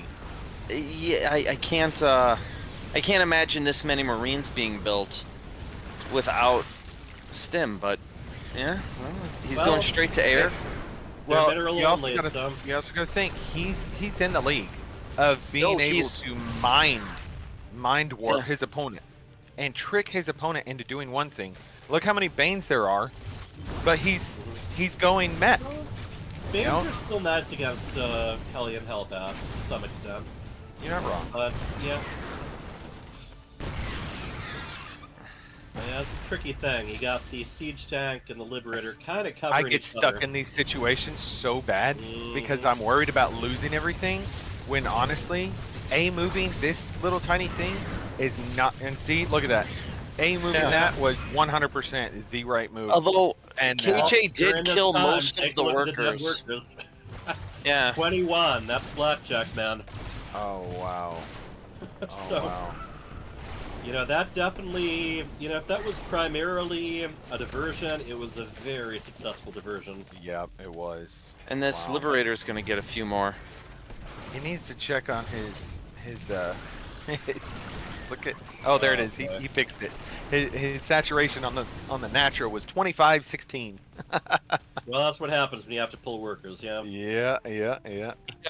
Where's KJ's workers? Oh, he sent them to... Yeah, KJ pulled all his workers and they're not working.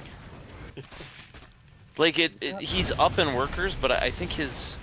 Yeah, he pulled all of them from the natural, and he just has them sit watching the fourth being built. All his workers are kind of just sitting there. How many is that? That'd be about 7, I think. Yeah. And with that taking out of that base, because KJ never mined those minerals, he has no way to defend that base. If Nucleo finds what's now the third, which was the fourth, and he just sends guys up there to check, yeah, he's going to do it. He's going to get all of these workers. Oh, that's not good. No, and Nucleo just tied it up. Tied to escape. It's going to be hard for that orbital to escape, too. Yeah. But it was amazing because this is the kind of game that KJ, he's in the lead, he's keeping his opponent on the back foot, and then there's just kind of something where he doesn't, as his Terran doesn't have the finishing blow. It's more harass, and you can't harass somebody to death. He's trying to take he's trying to take Nucleo's fit. Bottom left. What do they call that? What do they call that one? They call that one the bottom left something. The corner base, the seeker base, the... Seeker base, I think. Yeah, maybe that's what it is. Alright. Once again, oh, man. Order S. That is so many workers here. Units lost. This is not good. Nucleo, yeah, I mean, they both lost quite a bit. Oof. Yeah. Oof. KJ's back to mining that base, but still without a... has got to get rid of, and then KJ... Yeah, it's kind of funny that Nucleo didn't think to check that base again. Run up there, He's thinking, thinking. He is. He's going to run up there, he's going to kill this base again. Every one of those mules. Look at all of those mules that are about to sacrifice their lives. And there's no way to reinforce it. I think it gets down just enough. Yep. He's got one melee. Sometimes you take things a little too fancy. It's like, okay, this is a clever thing to do, but it's keeping you from doing some of the basics. And yeah, more barracks are out, but Marines still don't have stim or shield. This is gonna be bad. Even as +1 infantry is being researched. Yeah. Well, that worked the out Zerg, oh no, here come the Banes. They see me rolling. Alright, there you go. Rolling, they're gonna... no, this Terran is well turtled here. I'd like to see Nucleo make a round or 10 of just lings, not lings, Well, he's just got plus drones. 1 on the melee. These Banes, if they and when they connect, it's going to hurt. Yeah, Okay, well, so the his Marines tanks got rid of him. His tanks got rid of him. That was The Marine. Yeah. Oh man. Nucleo needed to make that instead of attacking, he needs to make. Freedom's He ahead. sees that it's a. He sees that it's a turtle Terran. He needs to make. Go up to 80 workers. And he's ahead. How about Yeah. how about in honor of our friend in the alley? We call it Turkey Terran. Turkey Terran, turtle Terran. Yeah, because we have not been able to get rid of that turkey. It's like he's our hero. Why would we get rid of him? you pull your van up to him, you honk your horn as loud as you can, and he just kind of looks at you like, yeah, so. Hyper Turtle, I'll tell you something. He's a turkey. You drive at him slowly, he gets out of the way. You don't have to do anything. Just drive. He didn't last time. He does too. Have you ever? It's is out. All right. Just drive at him gently. So So I don't want to have to clean gizzards out of my accents. Okay, that's not. just drive at him slowly. He gets out of the way. Alrighty. Sheesh. Back to the game. Nucleo still is at 56 workers in a 15-minute game, basically. That's not where the Zerg wants to be. This is gonna be bad. No, All he this had run is by. wings. This run by is gonna get a bunch of workers. No, I know. I mean, if the. But he hasn't still seen the sneaker base, which is amazing to me. He knows. Yeah. He knows. If Look. battle cruisers. Oh no. Yeah, he has seen it actually. But how come if he's not battle killing it? cruisers He's about to. are, the planetary fortress. He's gonna I waste guess. way too. There you go. Way too much. Yeah, you want them. Okay, that was. You want good. them to explode on the That was SCVs and the planetary at once, and he did. It was very well done. I actually didn't. I didn't know about that. Now he Just does not exploding them have. on- Wow. Yeah, he they sees do a the different drop kind of coming bonus though. damage He's than moving. both. He moved back into position to catch the drop. Now, if the battle cruisers come out in force, Oh, there's. fire to chase them down with thrusters. I don't know if there's a spire. There isn't. Right. That's my point. No. And Hydralisks, as they're chasing the battle cruisers down, they gradually If he fade gets away. these mineral lines, he needs to put them on the mineral lines, and then he just wins. I mean, honestly, yep, there it is. Oh, all the stuff. And right now, he still has all those the tanks tech. at home. All the tech. All the He's tech. got the Hydra. It was close, but yeah, that just. It's going to be painful to recover from this damage right here. Yeah, it's not. There's not recoverable. 18, 19. What we had a 21. something where Nucleo just spent the whole match losing workers, and he was efficient, he was strong, but He needed to a couple times. He needed to hold the drone key a little harder. Expect. But it was a good game. GGWP, man. That is a biased opinion. A clutch for the cheesy nachos. Yeah. Nachos cheesers, or Nacho Rages cheeser. Raiders versus cheesy nachos. Okay, Cheesy similar. nacho. but Okay, I different. got it right. Okay. Yeah, you did. I'm honestly, I'm really overheated right here. So Overheated. yeah, this it's Minnesota. You gotta the air think. the air They're conditioning used to doesn't that. reach this room, just the fan. Oh, Get wrecked, nerd. It's like 95 degrees outside. that's a shame. David's AC All doesn't right. work in his room. No, it doesn't Good reach job, this room. guys. This is the opposite. Good like a little job. closet. That was very man. That was There was a that lot of was back and forth. something.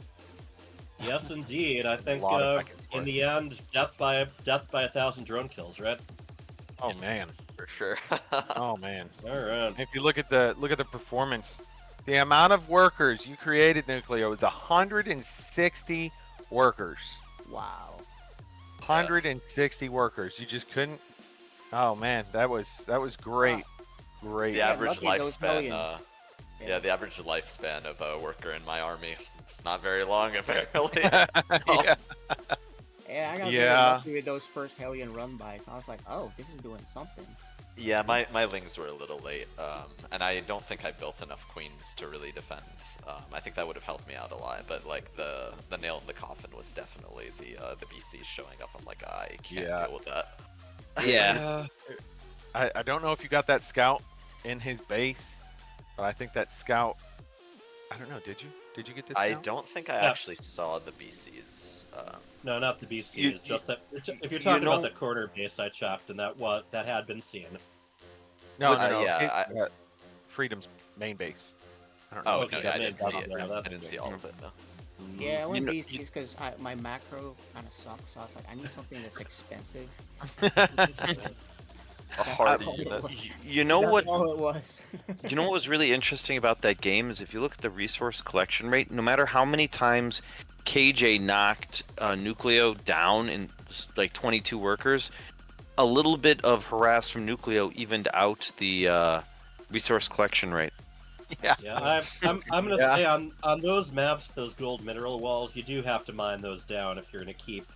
If you're either gonna get enough workers over to the expansion, or be able to get some units over to defend the expansion. So, but you know, I can't argue with success, man. Congratulations, Cheesy Nachos. Cheesy Nachos has carried it through in the second. Let's go. This is the second week. Way to go, KJ. Way to go, guys. Good go. games. Wait, Cheesy Nachos has 2 wins? I thought this was the second game of the season. No, this is the second week. You have the first win. That was last. Right. Oh, so they carried the second week of the season. I get it. I get it. Not their second week, just FSL's second. Second week, yeah. So who's coming up next week? Let's talk about that before we sign off. Hyper Turtle's just eating. Yeah. Did he definitely? What are you here for? I'm here for the snacks, man. Robert Downey Jr. actually does that on the sets of Marvel. He has little snacks planted throughout all the It was part of his take on Tony Stark. You know, it's like, shouldn't we get you to hospital? No, hamburger first. He's resourceful. So next week, if I'm not mistaken, on the 21st, it is. I mean, not the 21st, the 28th. It's Cheesy Nachos versus Pull the Boys. This will be the first time we see Pull the Boys this season. Okay. Yep. And they're scary people. Yeah. Okay. That is a group, one of the harder groups to beat. So, definitely, I think they're last year's champions. So, yeah, Cheesy Nachos. We'll see you guys next week and see if you can pull the big upset. Yeah, keep up the momentum and knock them down a peg for the rest of us, okay? We certainly will. We certainly will. Okay, dokie. Should we sign off now, or we got something else planned? I think we should sign off because I need to open this door and let the rest of the central air envelop me. Say hi to the turkey for me, okay? If he's on your roof again. Will do. Thanks. Bye. All right, later. All right, bye.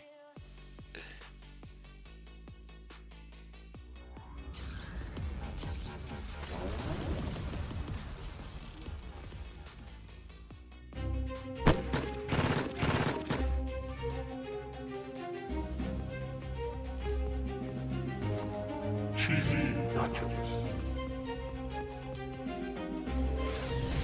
Agent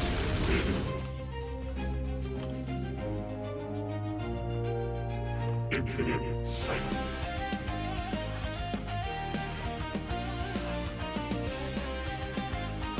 Angry Space Bears.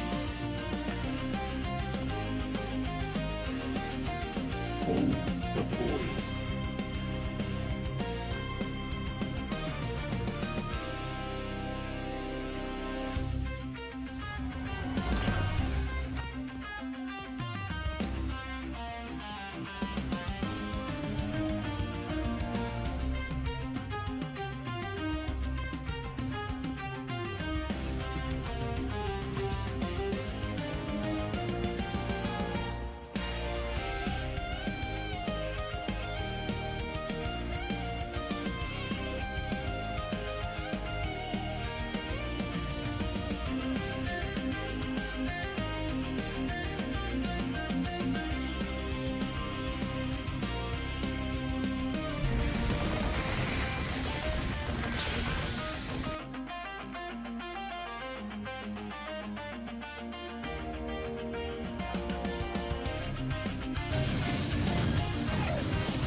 Oh, you foil. Oh, yeah, yeah,